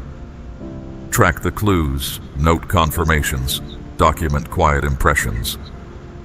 You will look back and realize I was close the entire time, constructing the way forward. People will feel drawn to you without understanding why. They will notice quiet steadiness in your words, lightness in your presence, outcomes of the hidden season. You won't need to promote yourself, simply be present. As you stay rooted with me, influence will grow naturally, not to magnify your name, but to make mine clear, yet stay alert. Not every sparkle is genuine. Certain openings will test your discernment. Some invitations will aim at old bruises rather than your present calling. For this reason, I am sharpening your perception so you can sense the slight change when something misaligns. You'll feel a quiet shift inside when something is off. Follow that. I guide you through peace, not fear. Understand the distinction between pressure and purpose. Pressure demands performance. Purpose releases grace, freeing you to move according to who you really are. This is a season of unmistakable signs, a season for responses, a season to walk in what you were preserved for. You are not late, you are not lost. You stand exactly where the timeline meets the intention I carefully designed. Every unseen act of obedience, every private yes, every tear nobody witnessed, I noticed them. And now I respond not with random favor, but with purposeful release. Raise your eyes and stay awake. Signs have already begun, and fulfillment will follow soon. Now we discuss how you move forward, not hesitantly or passively, but with steady, anchored trust. My words were never just for comfort. They call for motion. Promises ask for participation. What I placed within you must be actively lived, not admired. Faith is not an emotion you chase when conditions feel calm. It is choosing to trust me before outcomes appear.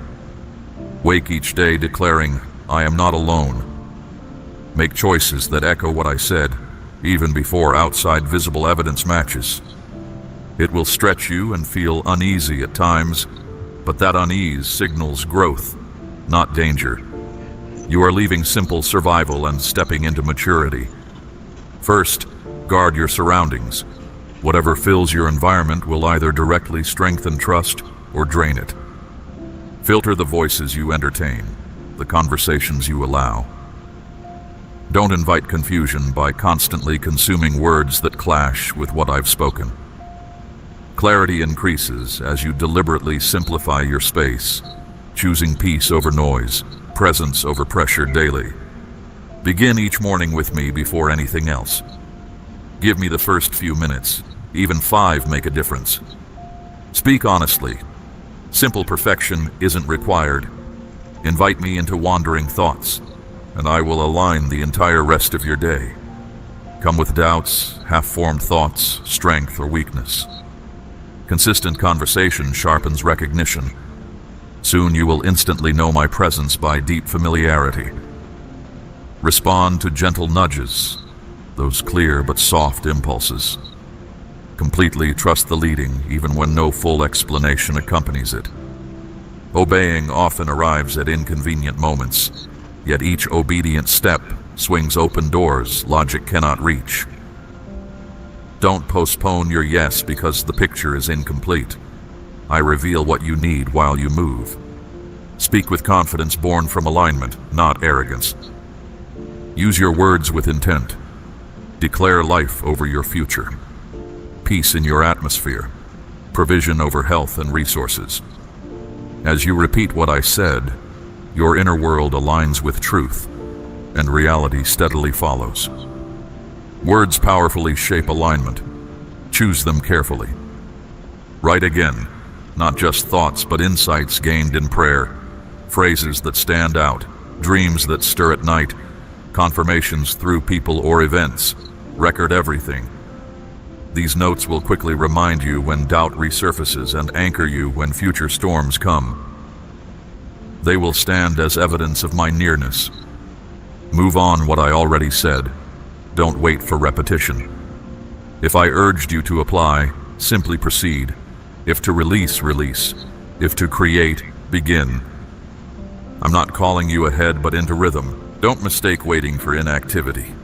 Faith involves measured movement rooted in trust. Stay consistently close and you'll know when to rest and when to act. Remain connected. Isolation distorts wise perspective. I'm placing supportive voices around you. Listen and accept heartfelt encouragement. Allow them to pray beside you, even when you feel like withdrawing. Purpose was never meant to be carried alone. This ongoing season requires genuine connection rather than performance-based relationships. Be open. Authenticity draws my favor and strengthens the collective journey.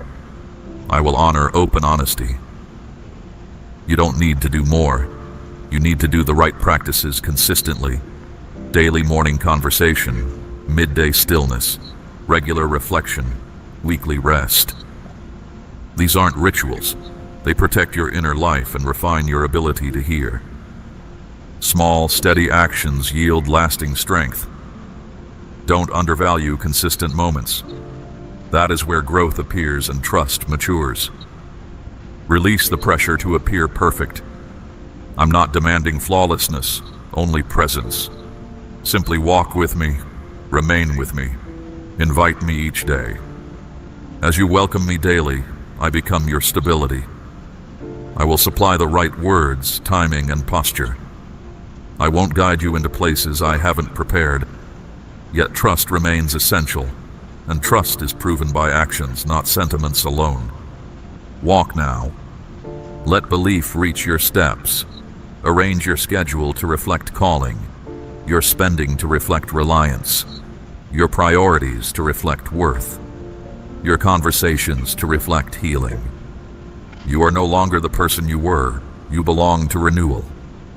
The more you align with what I say, the more clearly you will see what I am doing. Remain faithful.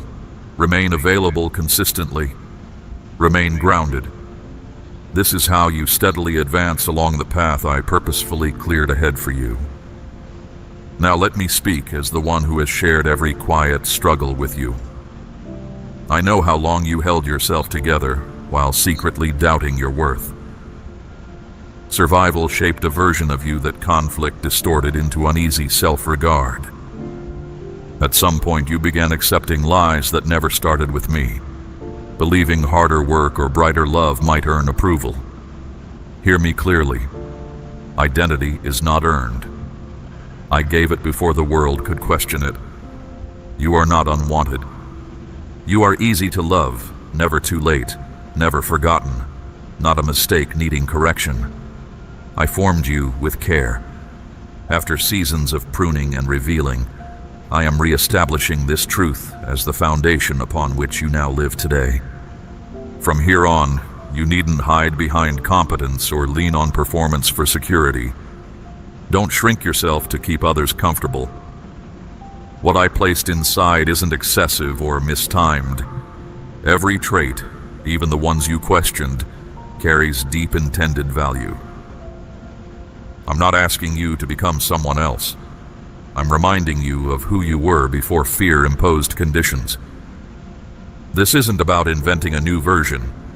It's about returning to the identity I already completely affirmed and still affirm today. I see your capacity and your heart. You long to walk in alignment rather than mere achievement. Although others misunderstood your voice, you weren't made to conform. You were shaped to reflect me in a way no one else can. That's why tension existed. You were never ever designed to blend in. You carry quiet authority that shifts environments. Let me reframe your self-view. You're not behind, not broken, not disqualified. You are truly more than the sum of difficult days. What you carry matters, and what you survived speaks. I'm restoring the internal foundation needed for what I will build through you. Stop defining yourself by what others missed or by comparison stealing peace. Confidence now rests in secure grounding. You know my voice, have felt my closeness, walked through fire without abandonment. Your identity is no fragile product. It formed during silent testing and stands sealed by my spirit. Fear no longer fits. Unfamiliar rooms cannot shrink you now. When old voices return, when shame whispers again, respond with truth instead of anxiety. Declare what I've spoken until your soul remembers its shape. Transformation isn't only thought, it must be lived through choices that match identity rather than fear. Build a hedge of protection around what I value in you. Serve without losing yourself. Love without abandoning yourself. Lead without performing. Rest without guilt. These are the outcomes of alignment, and alignment begins now as your inner world grows ever stronger than exterior pressure. You no longer negotiate identity or live now in reaction to wounds. You live responding to me. This alters everything. The way you pray, plan, relate, hear. You're not seeking love. You daily operate from it, secure in being fully known. The surrounding world may not immediately understand this change, but peace needs no defense.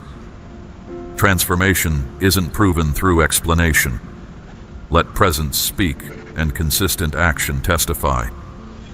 Quiet persistence will reveal the depth of what has happened within you over time. The journey ahead is not about striving for perfection, but staying responsive. Keep your watchful ears open, your heart flexible, your daily steps aligned. I am guiding every movement, and what begins inside will steadily shape outward everything around you. Pause, listen, choose. I will always provide enough light for the next step, though never so much that trust becomes unnecessary. Walk one decision at a time and you will stay in rhythm. Remember, awareness grows through stillness. Take brief moments during the day to breathe and notice my presence. These pauses recalibrate your focus and keep external noise from overcrowding the quiet wisdom whispering inside. Return often to this settled space within. Stay curious. Ask me questions. I am not offended by uncertainty. Dialogue deepens relationship. As you converse, clarity rises and confusion loosens. Connection, not performance, is what I desire most. Let honesty shape every exchange, for honesty opens doors efficiently. Guard gratitude. Keep noting small gifts. Sunlight through a window, a kind word, the taste of simple food. Gratitude keeps vision clear, reminding you that goodness threads through ordinary moments, even amid challenge. Practice saying thank you out loud each evening. Hope is not fragile optimism again, but a settled expectation anchored in my character. Feed hope by recalling past faithfulness and by anticipating future evidence. Let hope steady your daily rhythm when circumstances attempt to pull you toward excessive worry. Joy, too, will return to rooms you thought forever dim. It may arrive quietly, but its presence will surprise you. Welcome it. Let laughter remind you that resilience and lightness can coexist with depth and responsibility even during demanding hours. When disruption appears, remember, not every shaking opposes you. Some ongoing shifts dismantle structures unable to support the future. Trust me with exits as much as entrances. Release what can't stay, and carefully create space for what truly belongs now. I never reduce without aiming to expand. Losses you experienced have carved room for substance that aligns with calling. Wake expecting my activity, not forced cheer, but grounded hope. And watch ordinary hours unfold with quiet wonder daily around you. Ask daily, what are you doing today? And observe. You'll see wisdom hidden in delays, unexpected calm replacing panic, suddenly doors opening without striving. Notice subtle messages carrying my imprint. Stay sensitive to inner stirring. It is always my gentle leadership. Delay never equals denial. It equals preparation. While you waited for outer movement, I strengthened your core. Now timing aligns, and carefully withheld connections eventually release. Trust the pace. My scheduling consistently offers ever greater safety than immediate quick answers. I watch over every word I speak until it completes its intent. Nothing returns. My loyalty attaches to your destiny, not your deadlines, and I am devoted to the person you are becoming even when you struggle to see it. Begin marking what happens. Dates, impressions, confirmations, so future storms will find you anchored. Your records will remind you that I was never distant, only patiently building. Carefully gathered evidence collected now will quietly silence doubt later when it attempts another return. You will notice others drawn to you, sensing weight in your words, brightness in your atmosphere. This influence is entrusted, not advertised. Handle it carefully with humility, remembering its purpose is to reflect my heart, not ever elevate your profile. Stay vigilant. Not everything opening before you truly belongs. Some doors exist to test perception. Invitations may appeal to earlier wounds, discerned through the quiet shift inside. Always follow peace rather than fear, allowing steady grace to replace unnecessary pressure. This is your season of clear signs and appropriate responses. Walk daily forward confidently in what preservation made possible. You are steadfastly on schedule, right where my unique plan meets your willingness. Unseen obedience is now fully meeting visible purpose. Lift your eyes, stay alert. The signs have started and completion approaches. But it requires your involvement. What resides within you needs consistent work, turning steady belief into daily practice. Faith chooses trust before evidence appears and accepts discomfort as growth, not danger. Guard your environment. Voices and conversations either fuel or drain courage. Simplify surroundings so clarity can flourish. Daily decide which aspects remain and which must exit. Start each day with me, even for 5 minutes. Honest words matter more than eloquence. Talk while walking, resting, working. Familiarity develops recognition. Soon my voice will stand out naturally amid others. Invite me into ordinary details and small turning points. Respond swiftly to inner nudges. Immediate obedience opens pathways reasoning cannot map. Consistently speak with authority derived from alignment. Declare life, peace, provision over your future, household, work, health, and community. Words reshape daily reality, so wield them with thoughtfulness. Keep writing. Insights, verses, dreams, confirmations. These pages will anchor memory when doubt resurfaces. Take action on prior guidance. Apply, release, create. Walk in rhythm, faithful movement, not frantic pace. Balanced by rest and community support that strengthens your focus each day. Let transformation show through consistent presence, not announcements. Peace will speak louder than any statement. Continue forward with grounded confidence. I am with you, guiding, steadying, celebrating each quiet step. No explanation owed. Your life will clearly tell the ongoing story. Amen.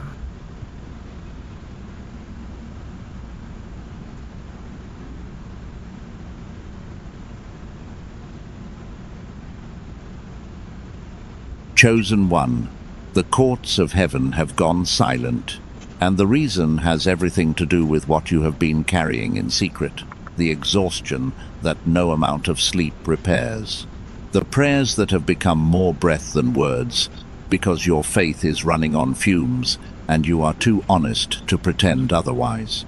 The quiet terror that maybe, after everything you have endured, the breakthrough simply is not coming. Heaven heard that thought. And heaven responded, not with a whisper, not through another sign, with a full stop.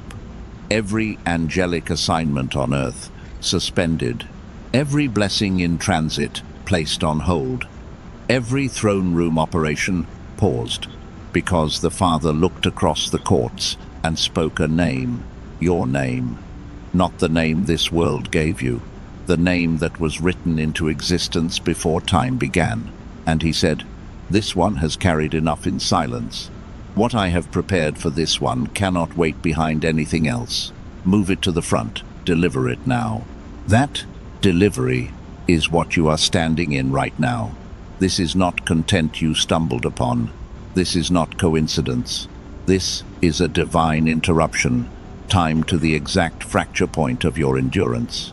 And the message that heaven paused to bring you will be the reason everything in your life shifts from this moment forward.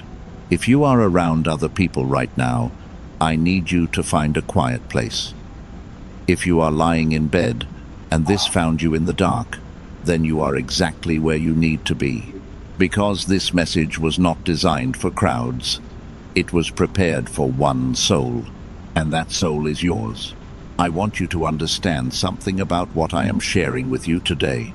These are not my words alone. I believe with everything in me that what you are about to hear is being placed on my heart by the Spirit of the living God. I am not a perfect vessel. I do not claim to understand the full mechanics of how heaven operates, but what I can tell you is this. What I feel right now, as I speak these words over your life, is a weight I do not normally carry, and that weight tells me that what is about to be released here is real. So stay with me until the very end of this message, because 3 things are going to happen before we are done. First, I am going to show you why heaven has been silent in your life, and the answer is not what you expect. It is not punishment. It is not neglect. It is something far more strategic and far more loving than you have been told. Second, you will receive a specific tool, a framework with a name you can remember, that will recalibrate your spiritual frequency and change how you hear from God, starting today, not next month, today. And third, before this journey ends, I am going to speak an activation over your life, not a regular prayer, an activation ceremony that seals everything you receive here into your spirit permanently. If you leave before that moment, you will miss the very thing heaven paused to deliver. You were led here, not by habit, not by chance.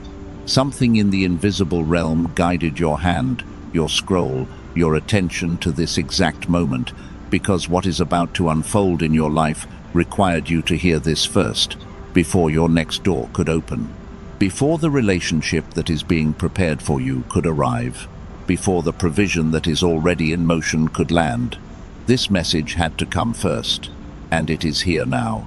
Before I go further, let me show you the evidence that heaven has already been moving in your life. Because some of you are sitting there thinking, if heaven paused for me, where is the proof? Where is the evidence? I hear you, and the evidence is closer than you think. In fact, it has been showing up in your body, in your emotions, in your sleep, and in your relationships for weeks. You just did not have the language to name it. Until now. There are 7 signs that heaven has already begun moving in your life. 7. And the more of these you recognize, the clearer this message will become. So, listen carefully, because what I am about to describe is not generic. It is specific, and if it mirrors what you have been experiencing, that is not coincidence. That is confirmation. The first sign is a tiredness that has nothing to do with how much you slept. You have been exhausted in a way that goes beyond physical fatigue. It sits in your bones. It sits behind your eyes. You wake up after 8 hours and your body feels like it ran a marathon in your sleep. You have been to the doctor. Nothing is wrong. You have changed your diet. Nothing shifted. You have tried sleeping earlier, sleeping longer, sleeping less. Nothing works. And you have started to wonder if something is fundamentally broken inside you. But here is what I need you to hear. That exhaustion is not a malfunction. It is not burnout in the way the world defines it. What you are experiencing is your spirit processing the weight of a transition that your conscious mind has not yet registered. Your body knows before your brain does. It always has.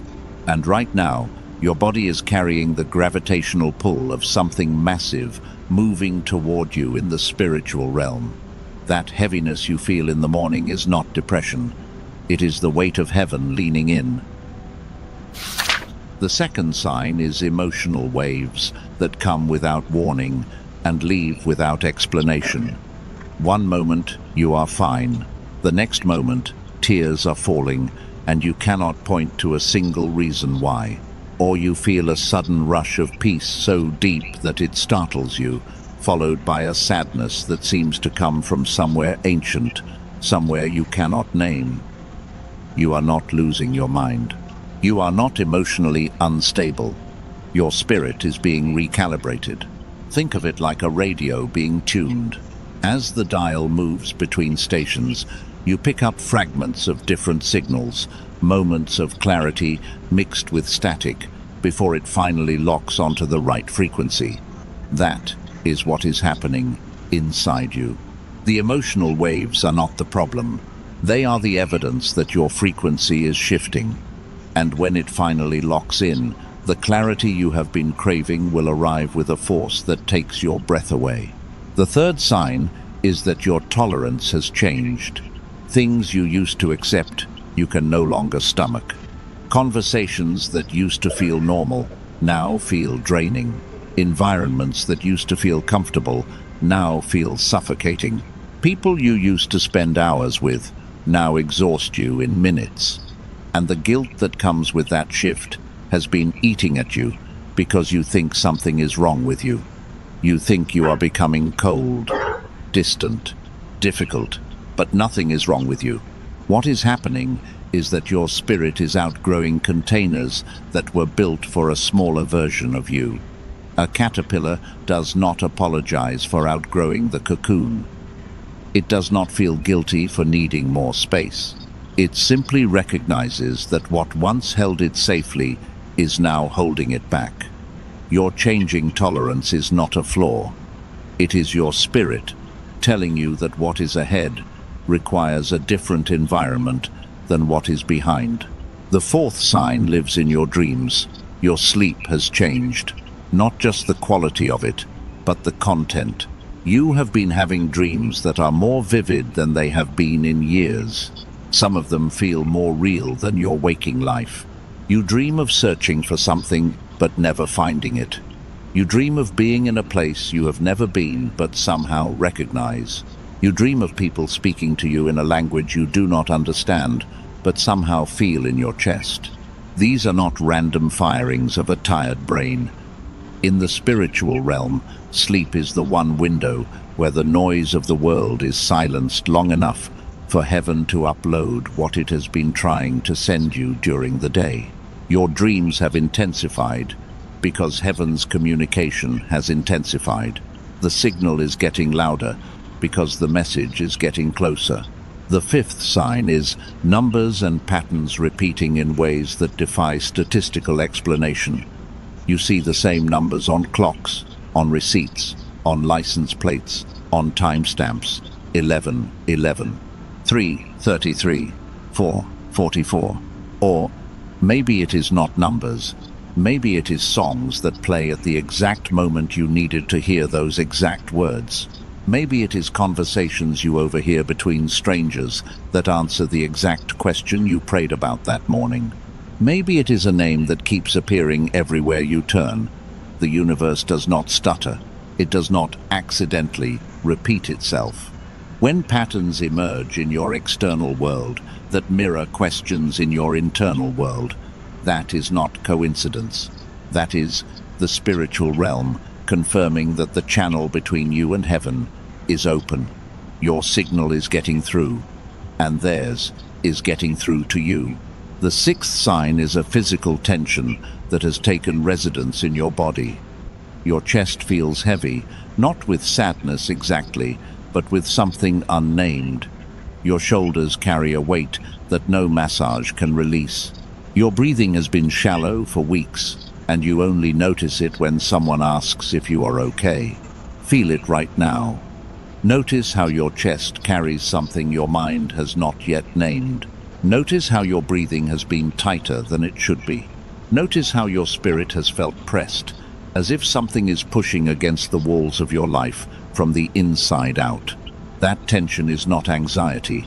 That is your body processing spiritual weight. Your spirit is expanding, and your body, which is a physical container for a spiritual being, is feeling the stretch.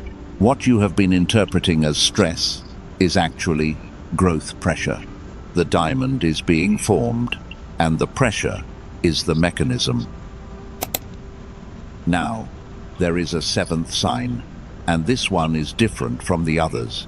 This is the sign that most chosen ones miss entirely because it disguises itself as something negative, something you have been ashamed of, something you have been trying to fix.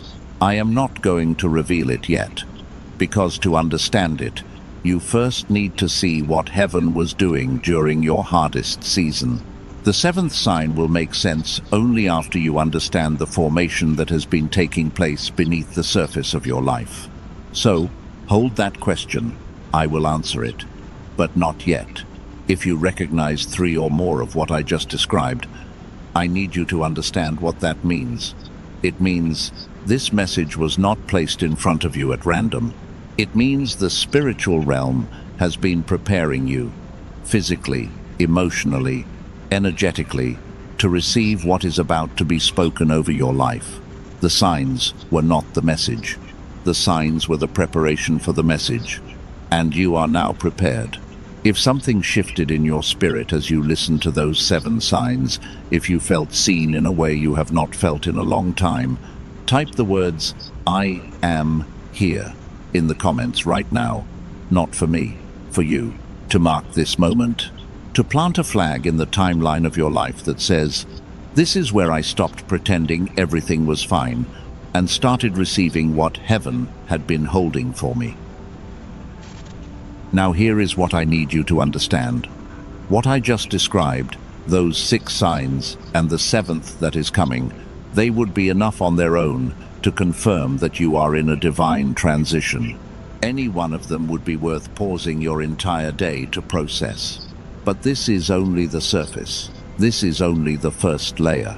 What I am about to show you next goes deeper, much deeper, because the question is not just, what are these signs?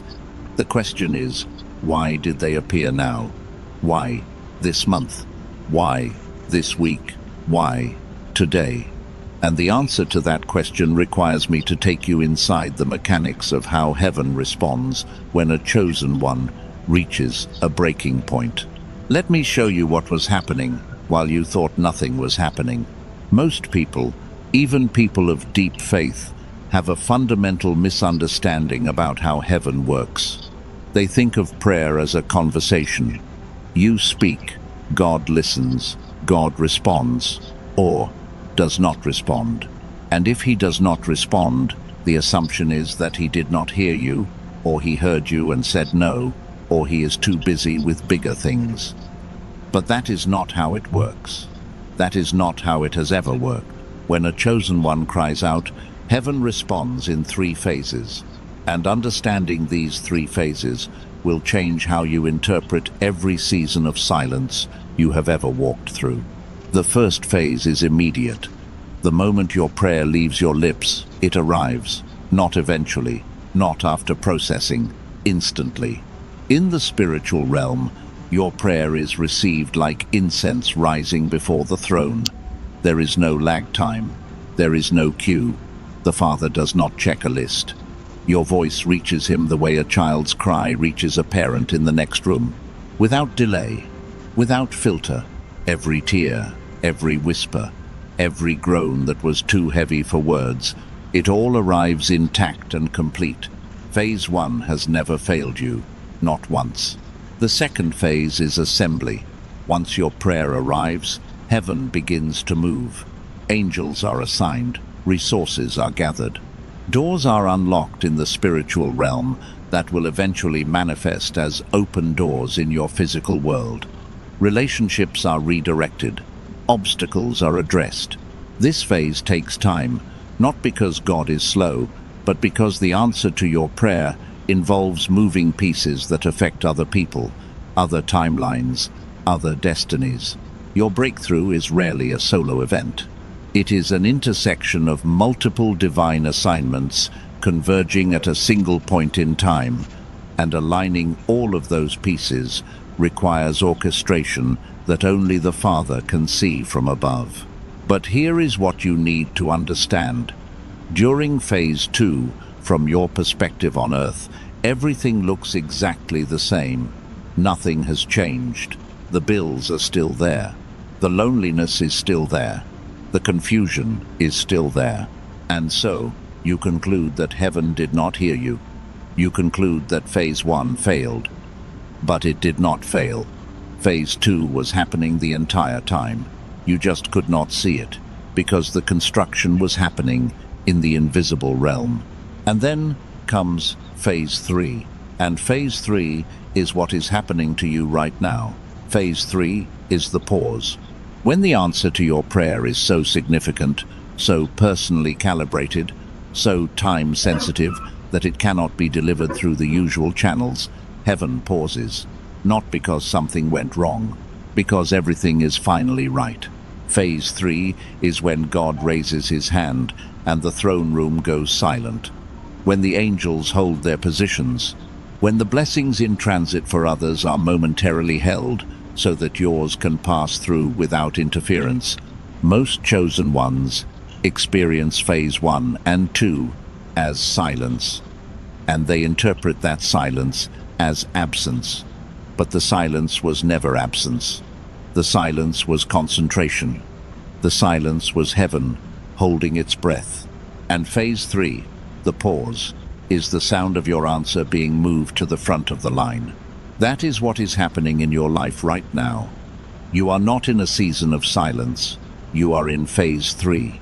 And phase 3 is the final phase before delivery. Think of it like an eagle riding a thermal. If you have ever watched an eagle soar, you know that there are moments when it stops flapping entirely. Its wings go still. Its body becomes motionless in the sky. To someone watching from the ground, it looks like the eagle has stopped, like it is stuck, like it has given up on moving forward. But the eagle has not stopped. The eagle has found a thermal, an invisible column of rising warm air, and it is riding that current higher than its own wings could ever take it. No effort, no straining, just trust in a force that is invisible but undeniable. That is where you are. You have been flapping your wings for so long, straining, pushing, trying to make things happen through sheer willpower. And heaven has been whispering, stop flapping. The thermal is forming. The invisible current that will carry you higher than anything you could build with your own effort is gathering beneath you right now. Your only job in this moment is to trust it, to spread your wings and stop fighting what is trying to lift you. Before this continues, I want to ask you something. Gently press the like button right now. Not for me, not for numbers, but so that this message can reach someone else who is sitting in phase 3 right now and does not know it. Someone who is interpreting the silence as abandonment. Someone who needs to hear that the pause is not punishment. Your single action might be the bridge between their despair and their deliverance. And this is where the first revelation begins, because what heaven was assembling during your silence was not what you expected. It was not a promotion. It was not a financial miracle. It was not a relationship. All of those things may come, but they are not the message. The message is something far more foundational, something that redefines not just your circumstances, but your identity. And it has to do with something that happened to you before you were born. Something that explains every painful season, every unexplained feeling, every sign you just recognized. What I am about to show you in part 2 will reveal the specific reason heaven chose this moment to pause.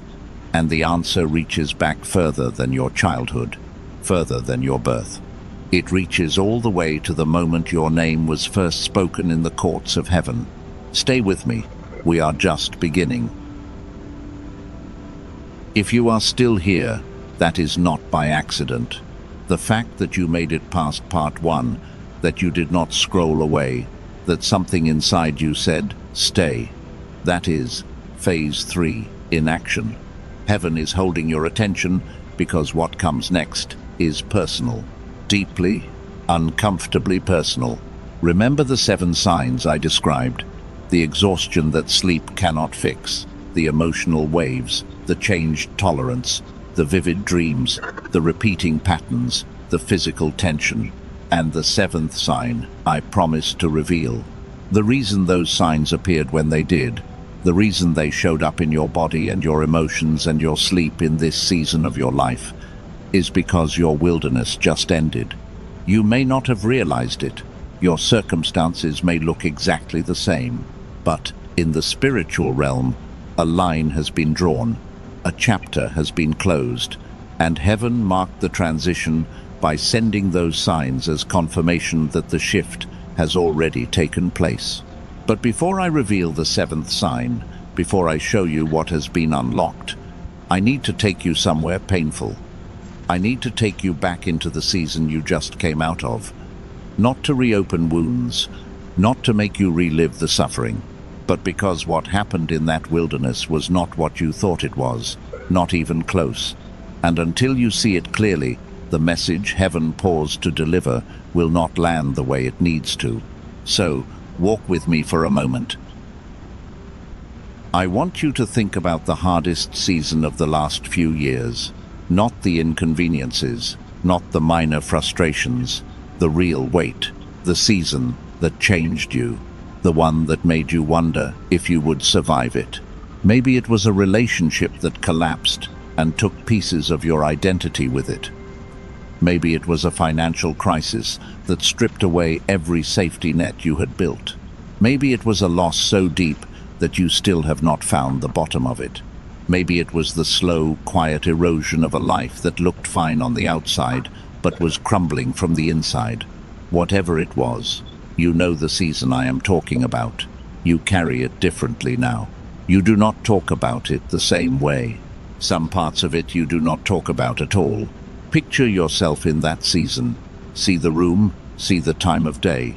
Was it morning? Were you sitting on the edge of the bed trying to find a reason to stand up? Was it 2 in the morning? Were you staring at the ceiling, running the same thoughts in circles, wondering if anyone in the universe was actually watching?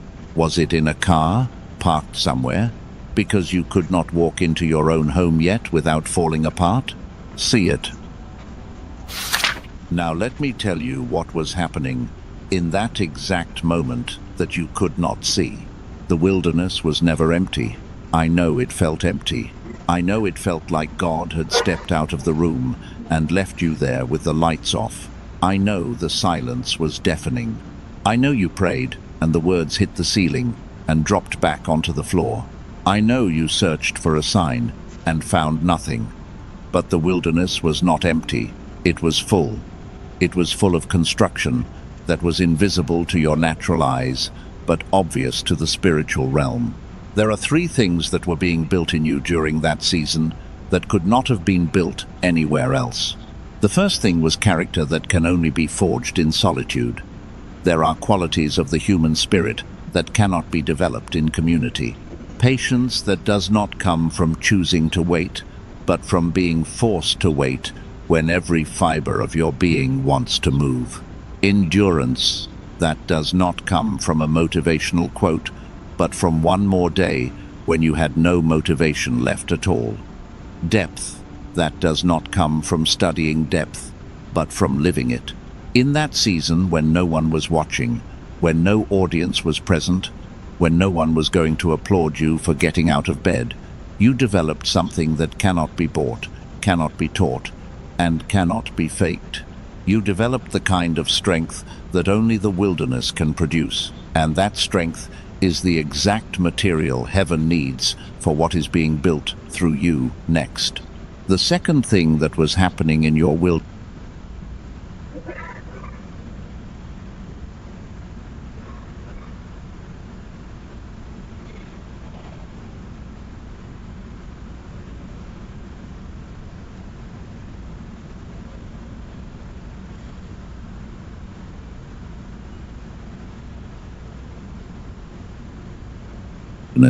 was the stripping away of a false identity. You walked into that season as one version of yourself, and that version had to die, not because it was bad, but because it was incomplete.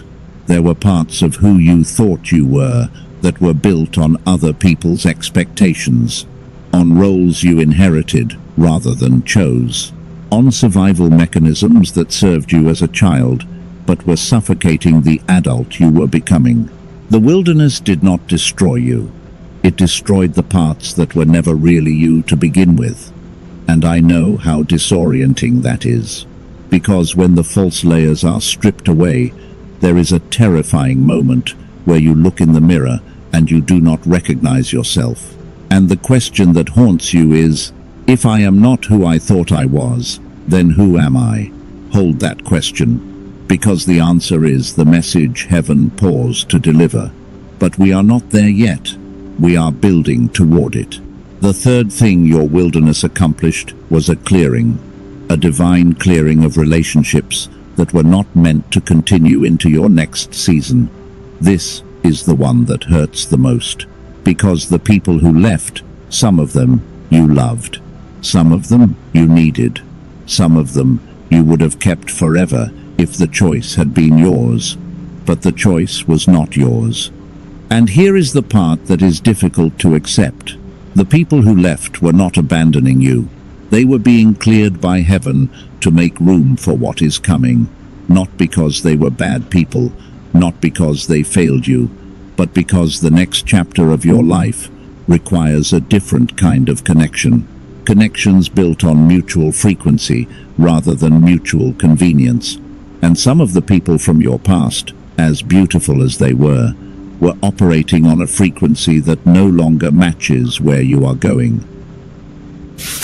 I want to pause here because I know what some of you are feeling right now. You are feeling guilty. Guilty for outgrowing people. Guilty for needing space you cannot explain. Guilty for the friendships that faded because you stopped being available the way you used to be.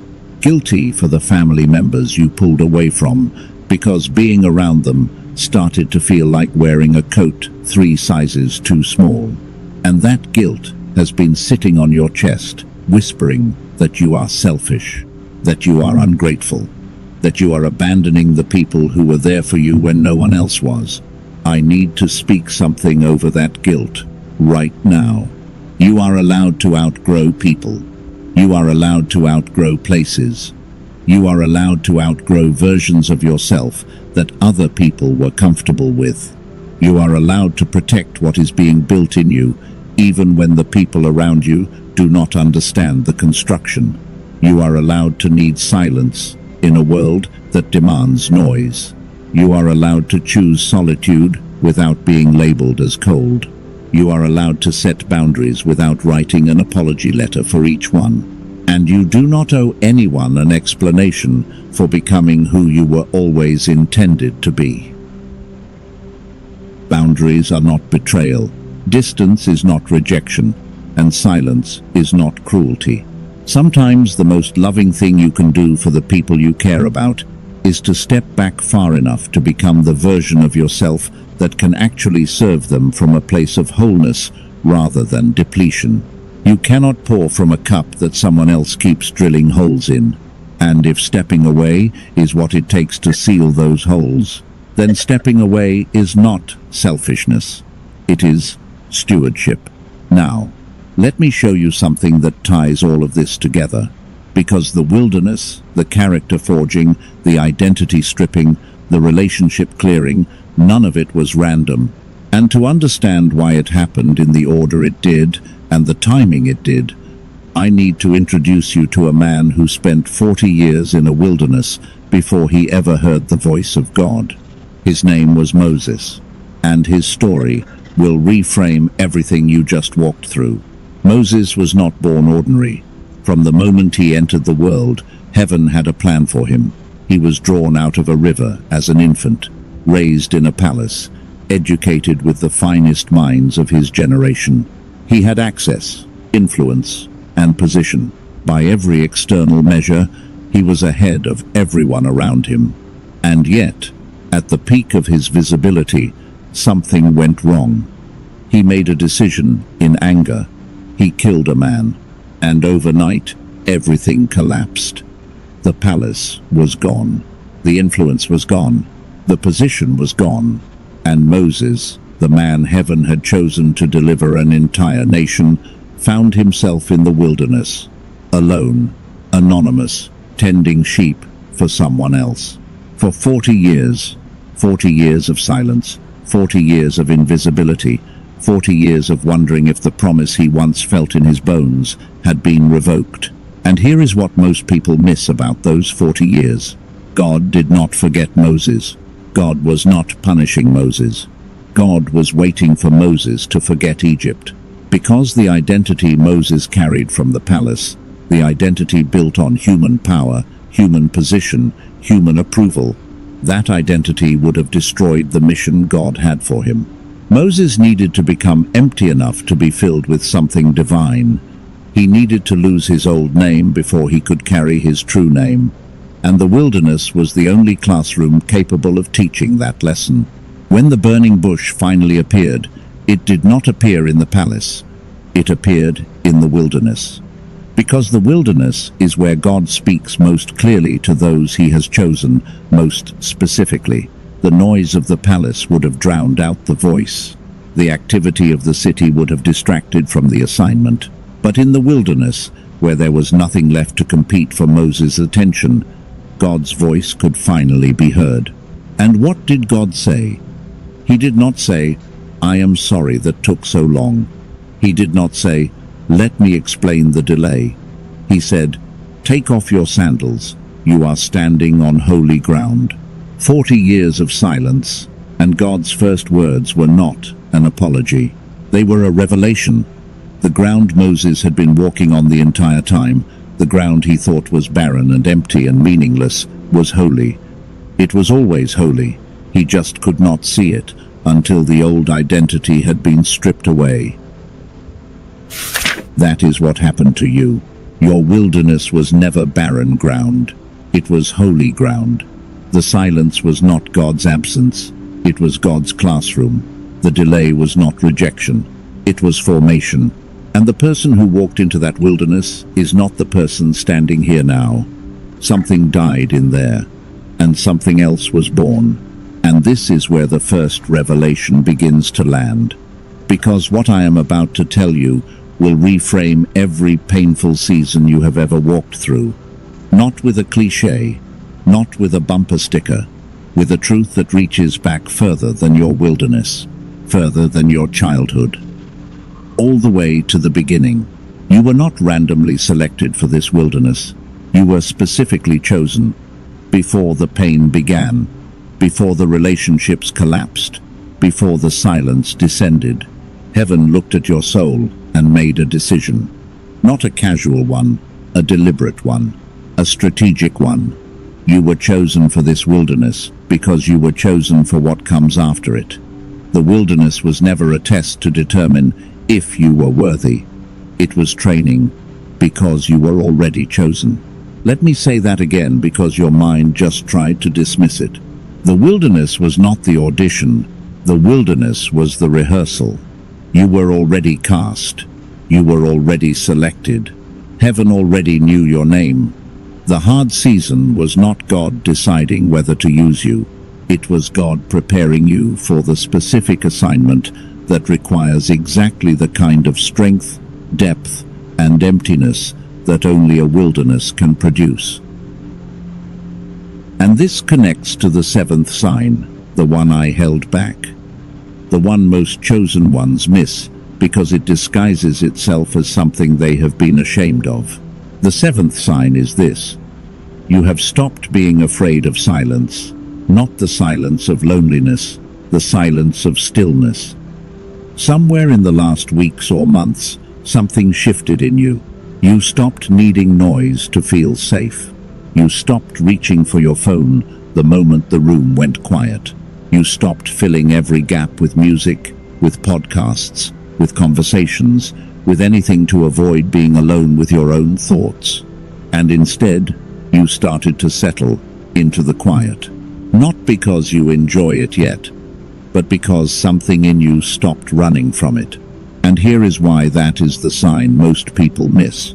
In a world that is addicted to noise, the ability to be still is the single most important qualification for receiving divine communication.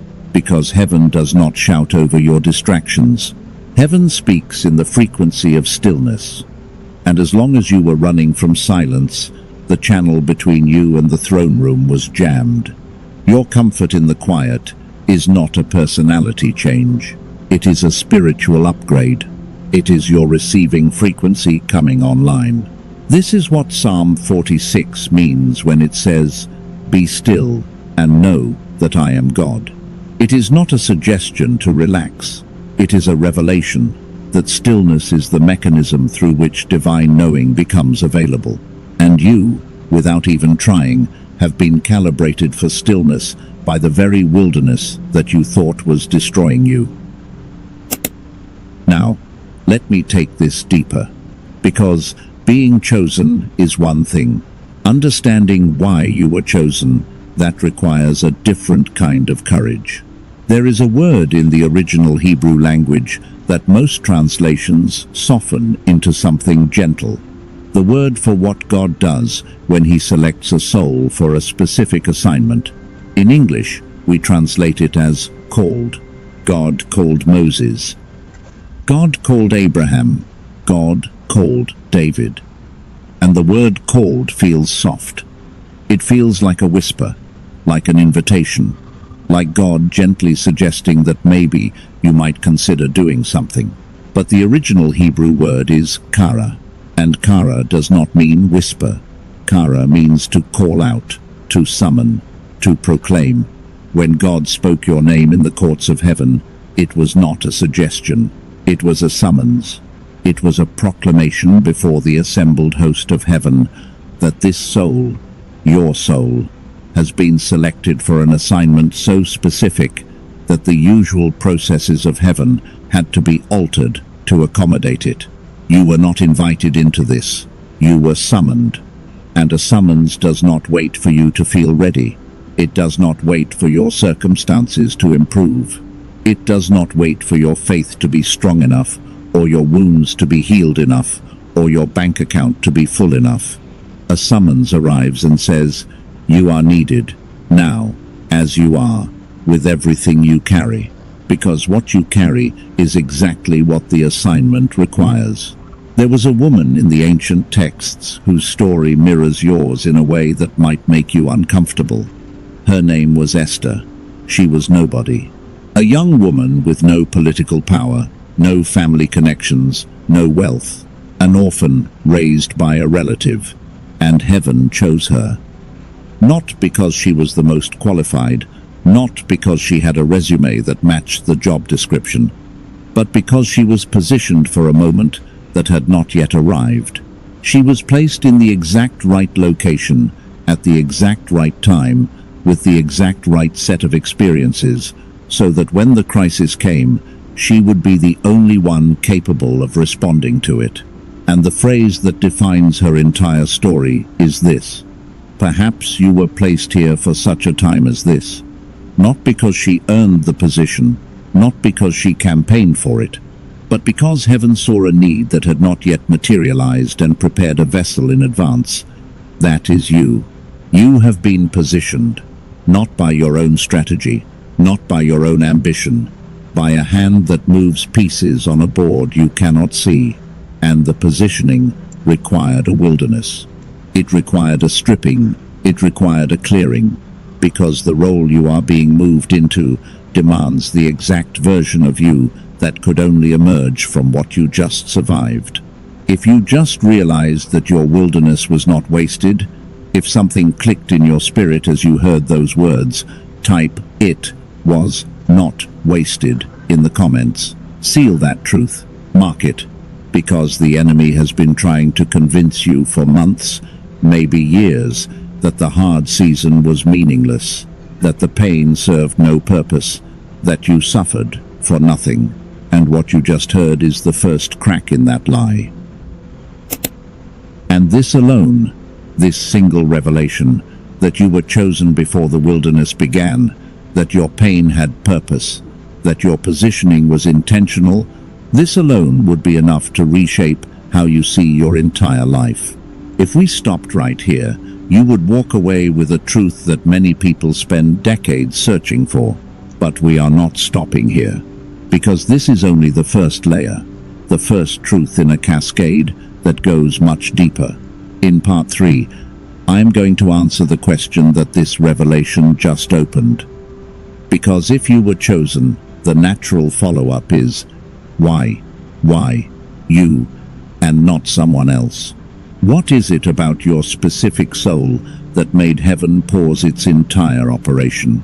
The answer to that question will reveal something about a frequency that was encoded in your spirit before your first breath, a frequency that the modern world has been systematically suppressing since you were 7 years old.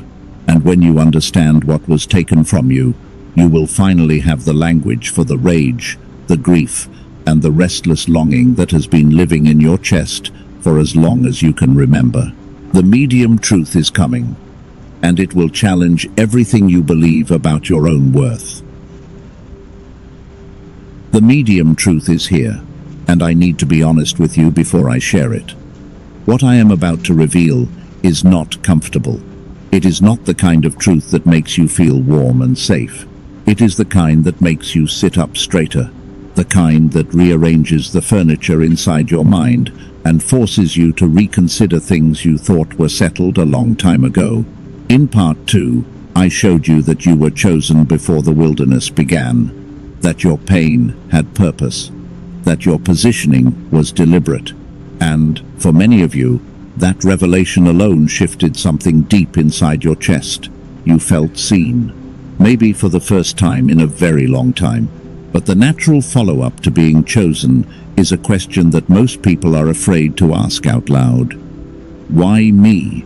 Out of every soul on this planet, out of billions of people who are praying right now, who are hurting right now, who are waiting right now, why did heaven pause for this soul? Why yours? What makes you so different that the entire operation of the heavenly realm had to be adjusted to deliver a message specifically to you? That question, that uncomfortable, almost arrogant-sounding question, is exactly where the medium truth lives. And the answer will explain something about you that you have felt your entire life, but never had the language to describe. There are 3 reasons heaven selected your specific soul. 3. And each one connects to something you have experienced, but probably dismissed as a flaw, a weakness, or a curse. The first reason is frequency capacity. Let me explain what I mean by that, because this is not a metaphor. In the spiritual realm, every soul carries a specific frequency. Think of it as a signal strength. Most souls carry a standard frequency. It is strong enough to maintain a basic connection with the divine, strong enough to feel moments of peace during prayer, strong enough to sense that something larger exists beyond the physical world. And that standard frequency is beautiful. It is sufficient. It is what most of humanity operates on, and there is nothing wrong with it. But you do not carry a standard frequency. You never have. From the moment your spirit was formed, you were encoded with a frequency that is higher, wider, and deeper than average. And that is not a compliment, it is an explanation. Because carrying a higher frequency in a low-frequency world is not a gift that feels like a gift. It feels like a curse. It is the reason you have always felt things more deeply than the people around you. Not just emotions, energy, atmosphere, tension. You walk into a room and you feel the room before anyone says a word. You can sense when someone is lying even when their words are perfect. You pick up on undercurrents that other people seem completely oblivious to, and for most of your life you have wondered if something is wrong with you because nobody else seems to feel what you feel. Nothing is wrong with you. Your sensitivity is not a flaw. It is the antenna that heaven installed in your spirit to receive transmissions that most souls cannot pick up. You were not built to be comfortable in every room. You were built to read every room. And the discomfort you feel in certain environments is not social anxiety. It is your frequency clashing with a space that was not built to hold the signal you carry. This is why the wilderness hit you harder than it hits other people. Because your frequency was originally set higher than average. When the world began suppressing it, the drop was more severe. The distance between who you were as a child and who you have been as an adult is larger for you than for most people. You remember what it felt like. The lightness, the ease, the way ideas used to arrive fully formed. The way the world used to feel enchanted, as if everything was alive and speaking to you in a language only you could hear.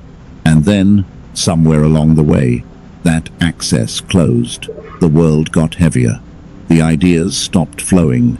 The enchantment faded.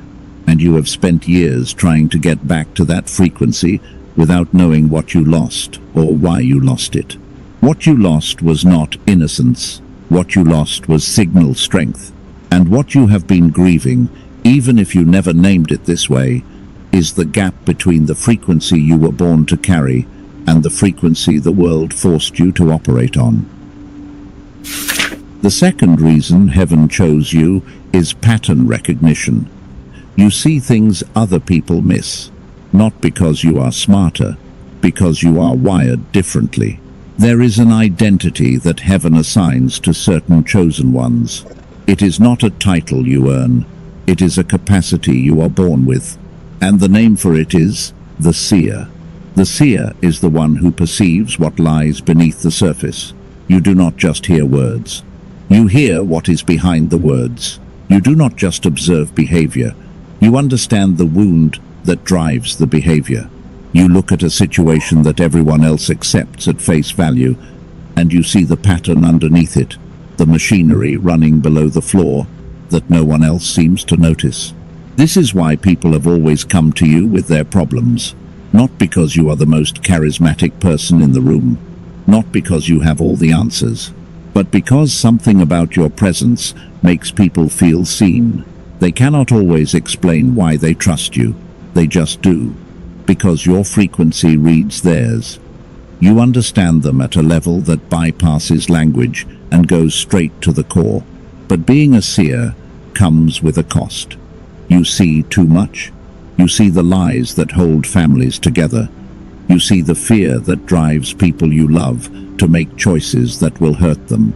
You see the cracks in systems that everyone else celebrates, and you cannot unsee any of it. The weight of that seeing has exhausted you. Because when you see everything, you carry everything. And no one ever taught you how to carry that kind of weight without breaking under it. And right alongside the seer, there is a second identity that I believe heaven assigned to you. The light bearer. The light bearer is not the loudest person in the room. The light bearer is the one who changes the room simply by entering it. You have noticed this, even if you dismissed it.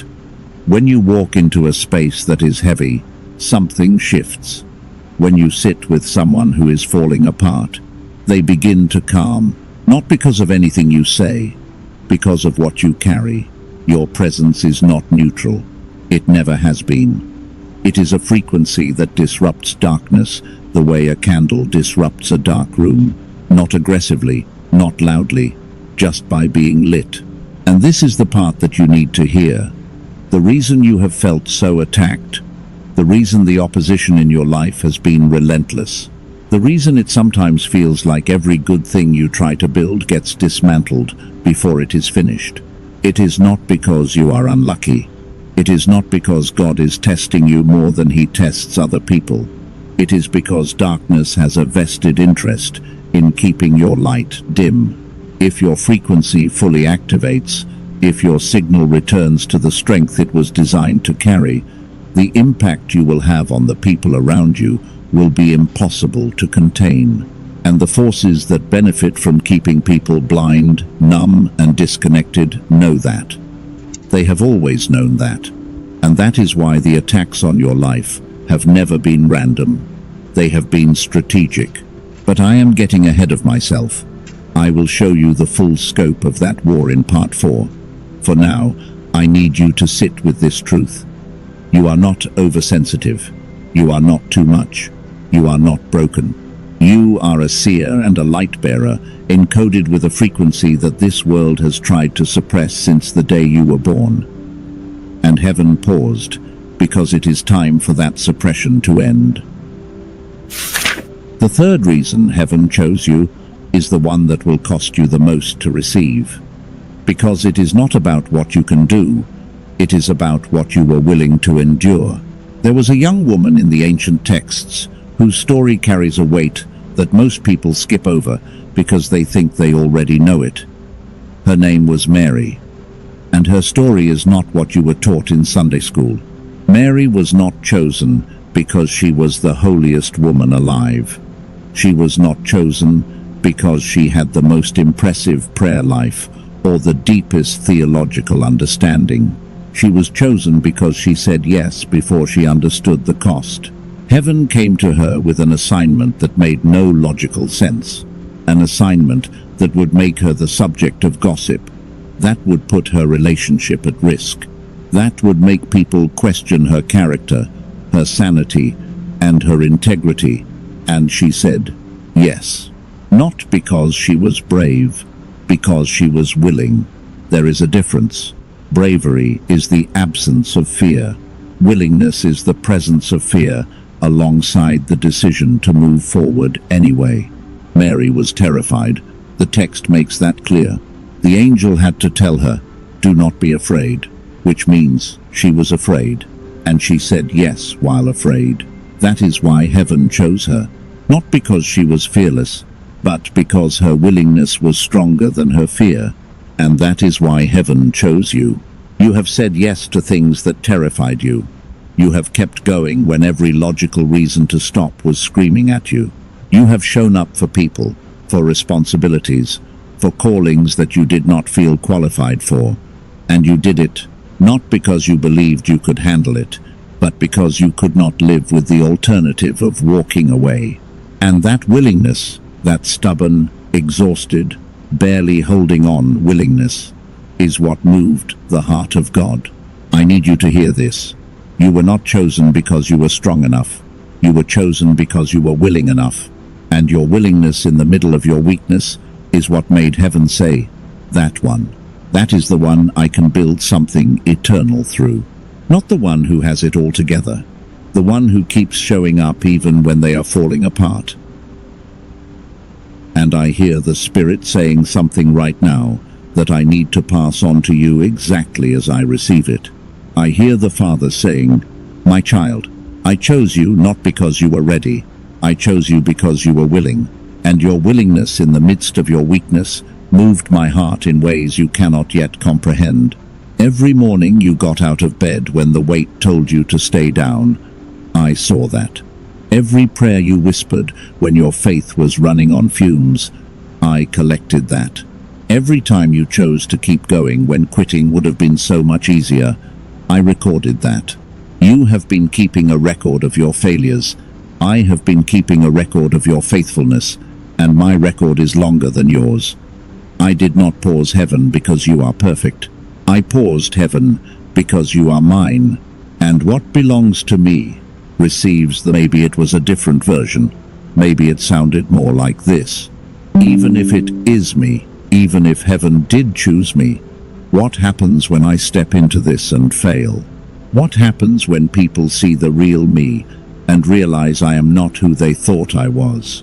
What if the calling is real, but I am not capable of carrying it? Or this one, the one that sits deepest and speaks the quietest. I am not worthy of heaven pausing for me. I have done things. I have thought things. I have failed in ways that no one knows about. And if God really saw everything, if he really saw all of it, he would not have chosen me. He would have chosen someone cleaner, someone better, someone more deserving. I want to speak to each of those thoughts directly, because they are not random. They are not signs of weak faith, and they are not evidence that you are not chosen. They are actually evidence that you are chosen. Let me explain why. The person who has never been chosen for anything significant does not wrestle with the fear of failing at something significant. The person who has no calling does not lie awake at night worrying about whether they can carry a calling. These fears do not visit empty people. They visit full people. People who carry something so real that the weight of it keeps them up at night. Your fear of failing this assignment is not a sign that you are wrong for it. It is a sign that you understand the gravity of it. And that understanding, that sober awareness of what is at stake, is the very quality that makes you safe to entrust it to. The people who crashed were the ones who had no fear, the ones who walked into their assignment with arrogance instead of trembling, the ones who assumed they were chosen because they were special rather than because they were surrendered. Those are the ones who could not sustain it. But you who lie awake wondering if you are enough, You who carry the weight of this calling like a stone in your chest, you are exactly the kind of vessel heaven trusts with something this fragile and this powerful. And as for the unworthiness, the feeling that if God saw everything, he would change his mind. I need to be very clear about something.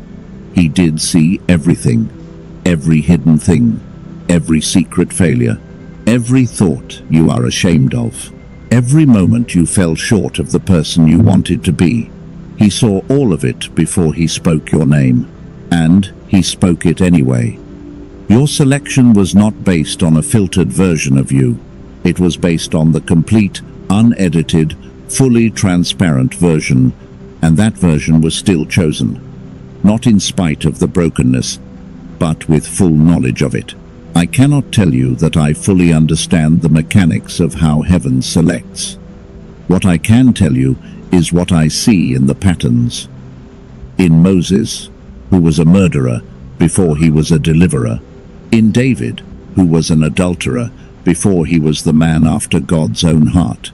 In Peter, who denied the very person he loved most before becoming the rock on which something eternal was built. Heaven has a pattern, and the pattern is this. The most significant assignments are given to the most unlikely candidates.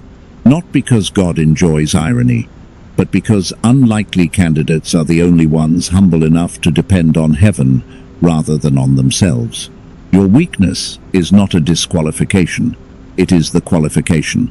And the fear you are feeling right now is not a wall, it is a door. Walk through it. Take time, because on the other side of that fear is the person you have been becoming in secret. And they are waiting for you to stop apologizing for who you are and start walking in it. Now that you see what tries to stop you, now that you have named the fear and looked it in the eye and understood that it is evidence of something real rather than evidence of something wrong, I can show you what overcomes it. And this is where we move from the medium truth into the large truth. Because there is a war being fought over your frequency. A war you did not know you were in. A war that explains the relentless attacks, the strategic distractions, the exhaustion that never quite goes away. And until you see the battlefield clearly, you will keep fighting an enemy you cannot identify with weapons that were not designed for this kind of combat. Part 4 is about the war. And it begins with something no one has ever told you about. Why this world was designed to keep you operating below your capacity. There is a war being fought over you, not a metaphorical war, not a poetic exaggeration, a targeted, strategic, calculated war that has been running for longer than you have been alive, and its entire purpose is to keep you disconnected from the frequency you were born to carry. I know that sounds dramatic. I know it sounds like the kind of thing that makes rational people click away, but stay with me for the next few minutes, and I will show you the evidence in your own life. Because once you see the pattern, you will not be able to unsee it. And once you understand the strategy being used against you, the last 10 years of your life will suddenly make a kind of terrible, clarifying sense. There are 3 strategies that spiritual opposition uses against chosen ones. 3. And each one is designed to target a specific vulnerability in the way you receive divine communication.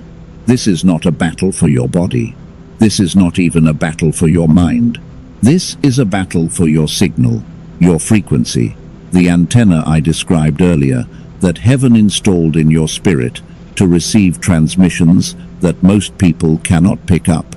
If the enemy can jam that signal, if he can keep your frequency low enough that heaven's messages cannot get through, then it does not matter how many blessings God sends your way. They will not land.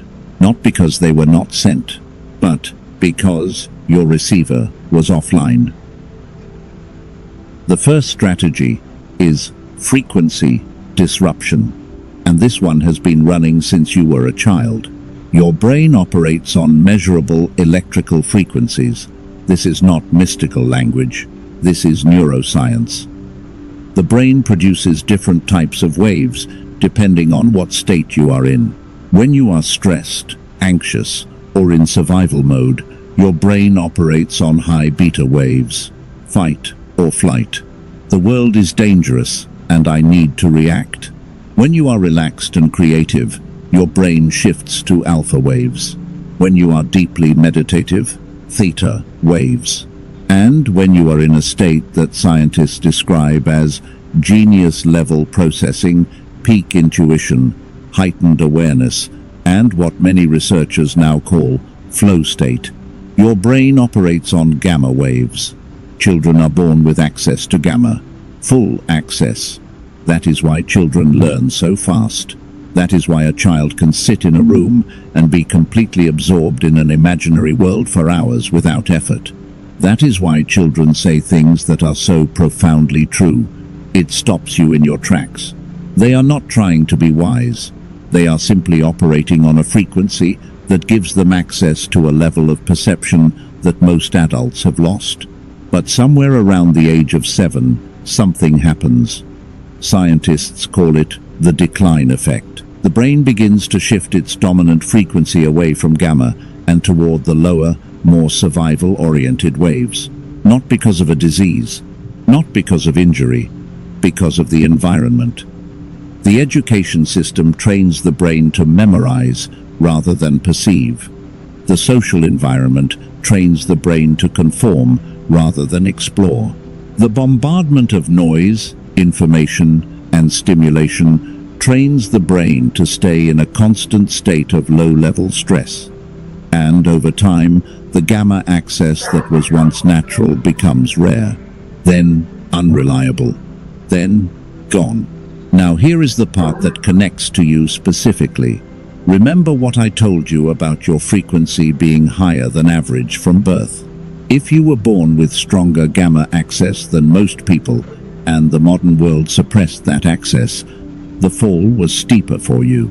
The gap between who you were as a child and who you became as an adult is wider for you than for the person sitting next to you.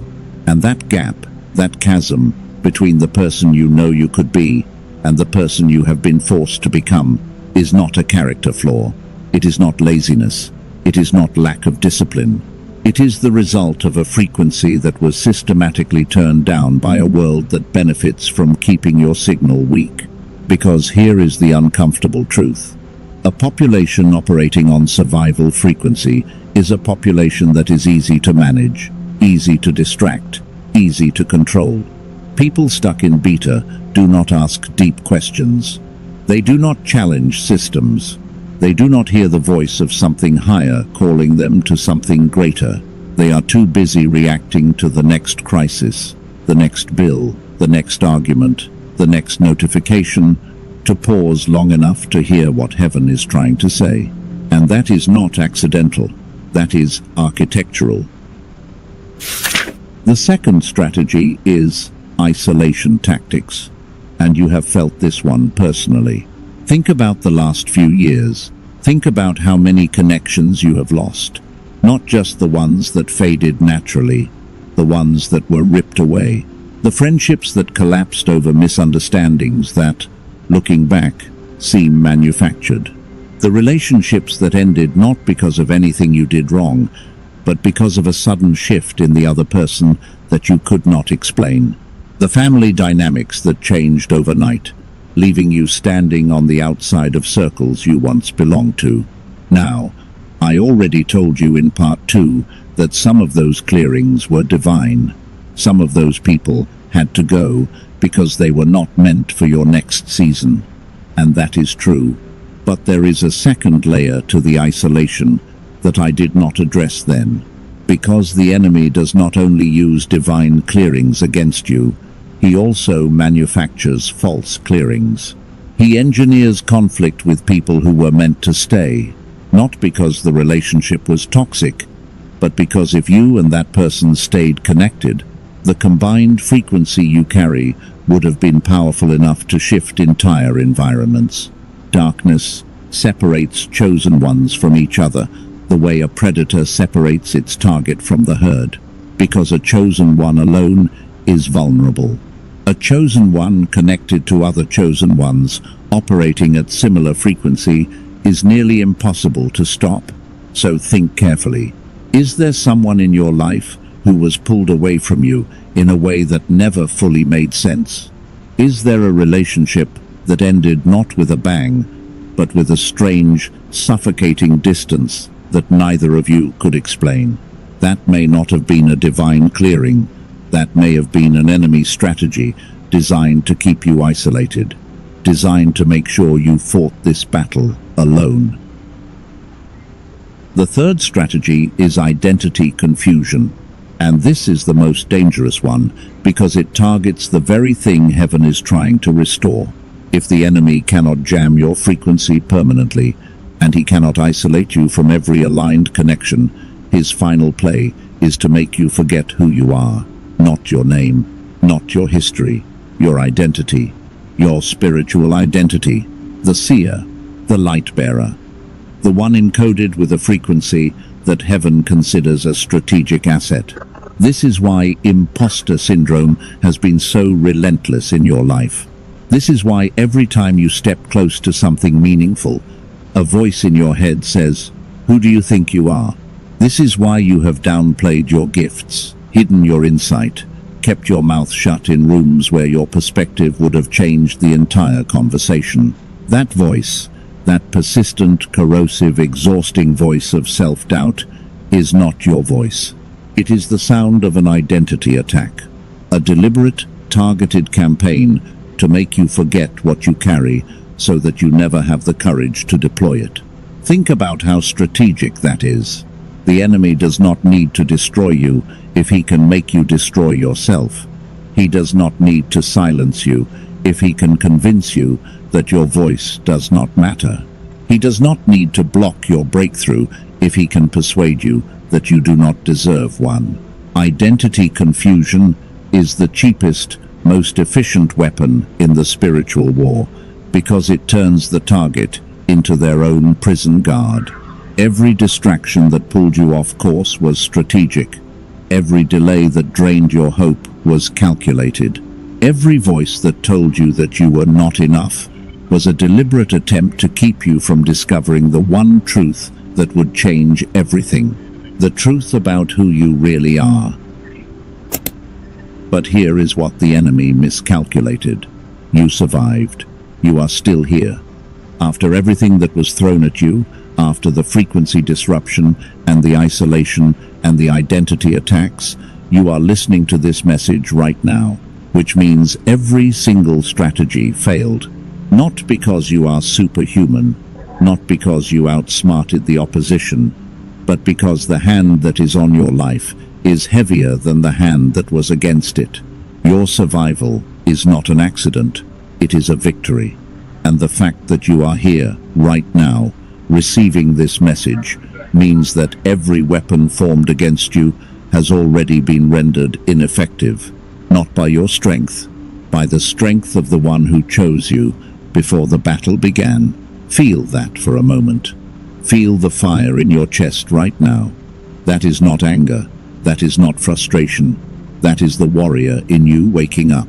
The spiritual warrior, the fifth identity I mentioned earlier, the one who holds ground under pressure, who bends but does not break, who has been absorbing blows for years and is still standing. That warrior is not tired. That warrior is ready. And what you are feeling right now is the sound of a frequency that the enemy thought he had silenced, beginning to hum again. If you are done letting the enemy write the narrative of your life, type, "My silence is warfare," in the comments. Because from this moment forward, your silence is no longer passive, it is strategic.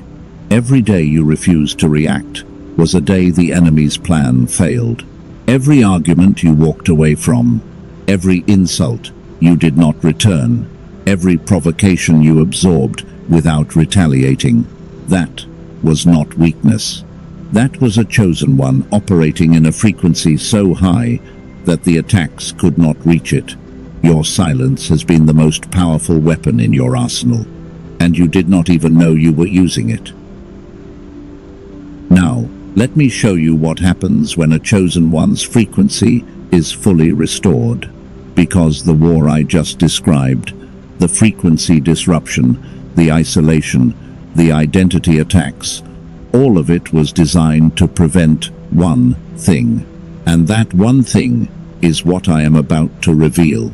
There is a frequency that you were born to carry.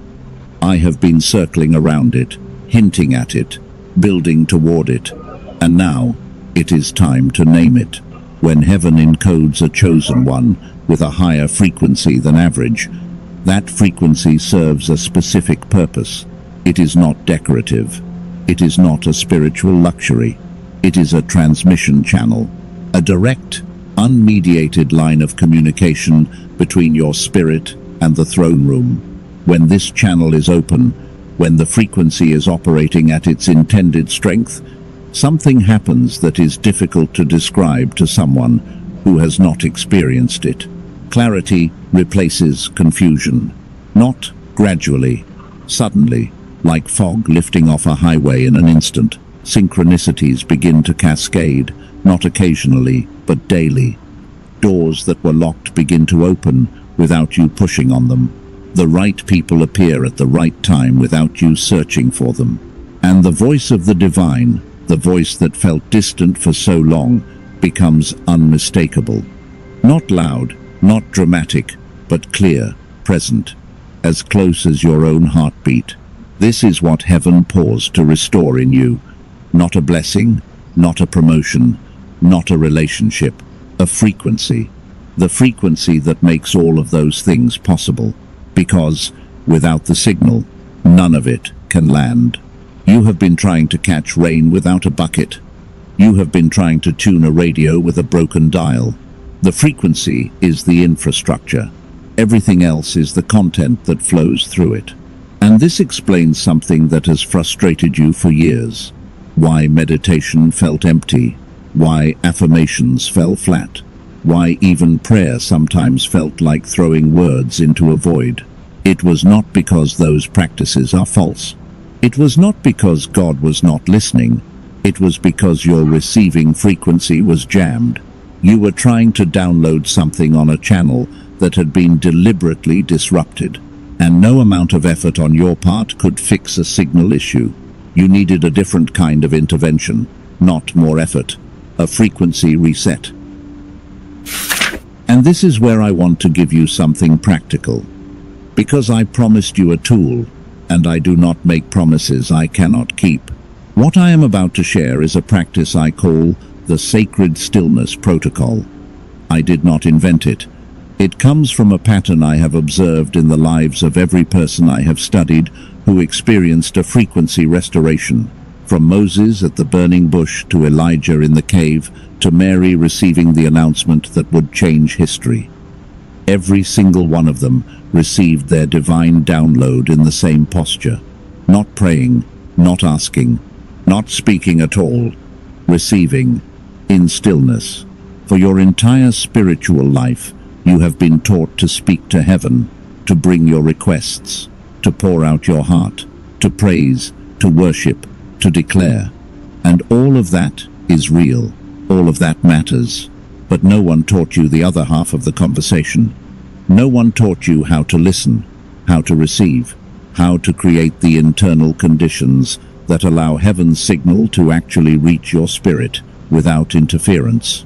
The Sacred Stillness Protocol is 7 minutes, every day. And the only instruction is this. Step 1 is to silence the external. Not with noise-cancelling headphones, not with music, with intention. Wherever you are, whatever time of day it is, you create a boundary around 7 minutes of your day and you remove every input. No phone, no screen, no conversation, no background noise if you can avoid it. If you are in a noisy environment, the silence is internal. You choose to stop consuming for 7 minutes. Step 2 is to release the internal script. This is the hard part, because the moment you go quiet on the outside, the inside gets louder.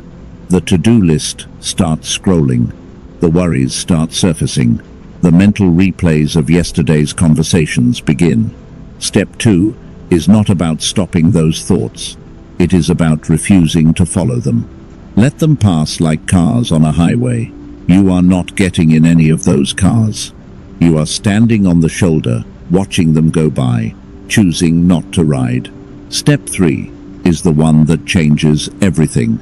Open the receiving channel. In your mind, silently, with no words spoken. Shift your posture from someone who is trying to send a signal to someone who is ready to receive one.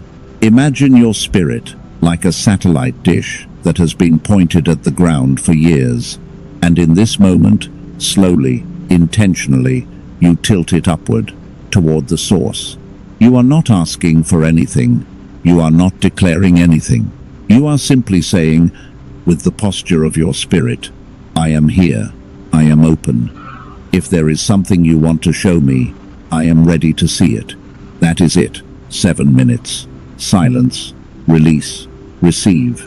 And what begins to happen, not on day one necessarily, but over the course of days and weeks, is that the frequency begins to recalibrate. The static clears, the signal strengthens, and what was once a whisper becomes a voice. What was once a coincidence becomes a pattern. What was once a hope becomes a certainty. You have been speaking to heaven your entire life.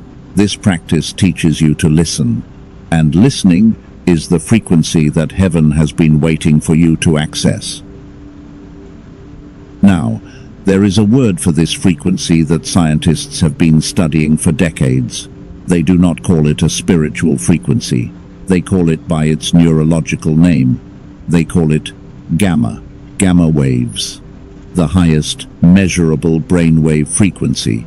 The one associated with genius-level cognition, heightened intuition, accelerated learning, and what researchers describe as spontaneous moments of insight. The moments when the answer to a problem you have been struggling with for months suddenly appears fully formed.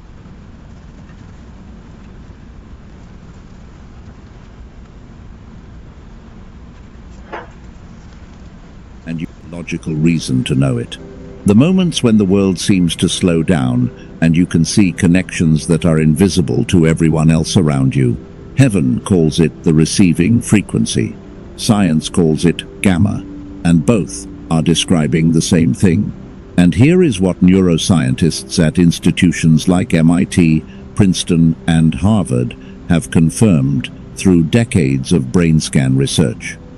Gamma is not something you can force through willpower. You cannot think your way into gamma. You cannot stress your way into it. You cannot work your way into it.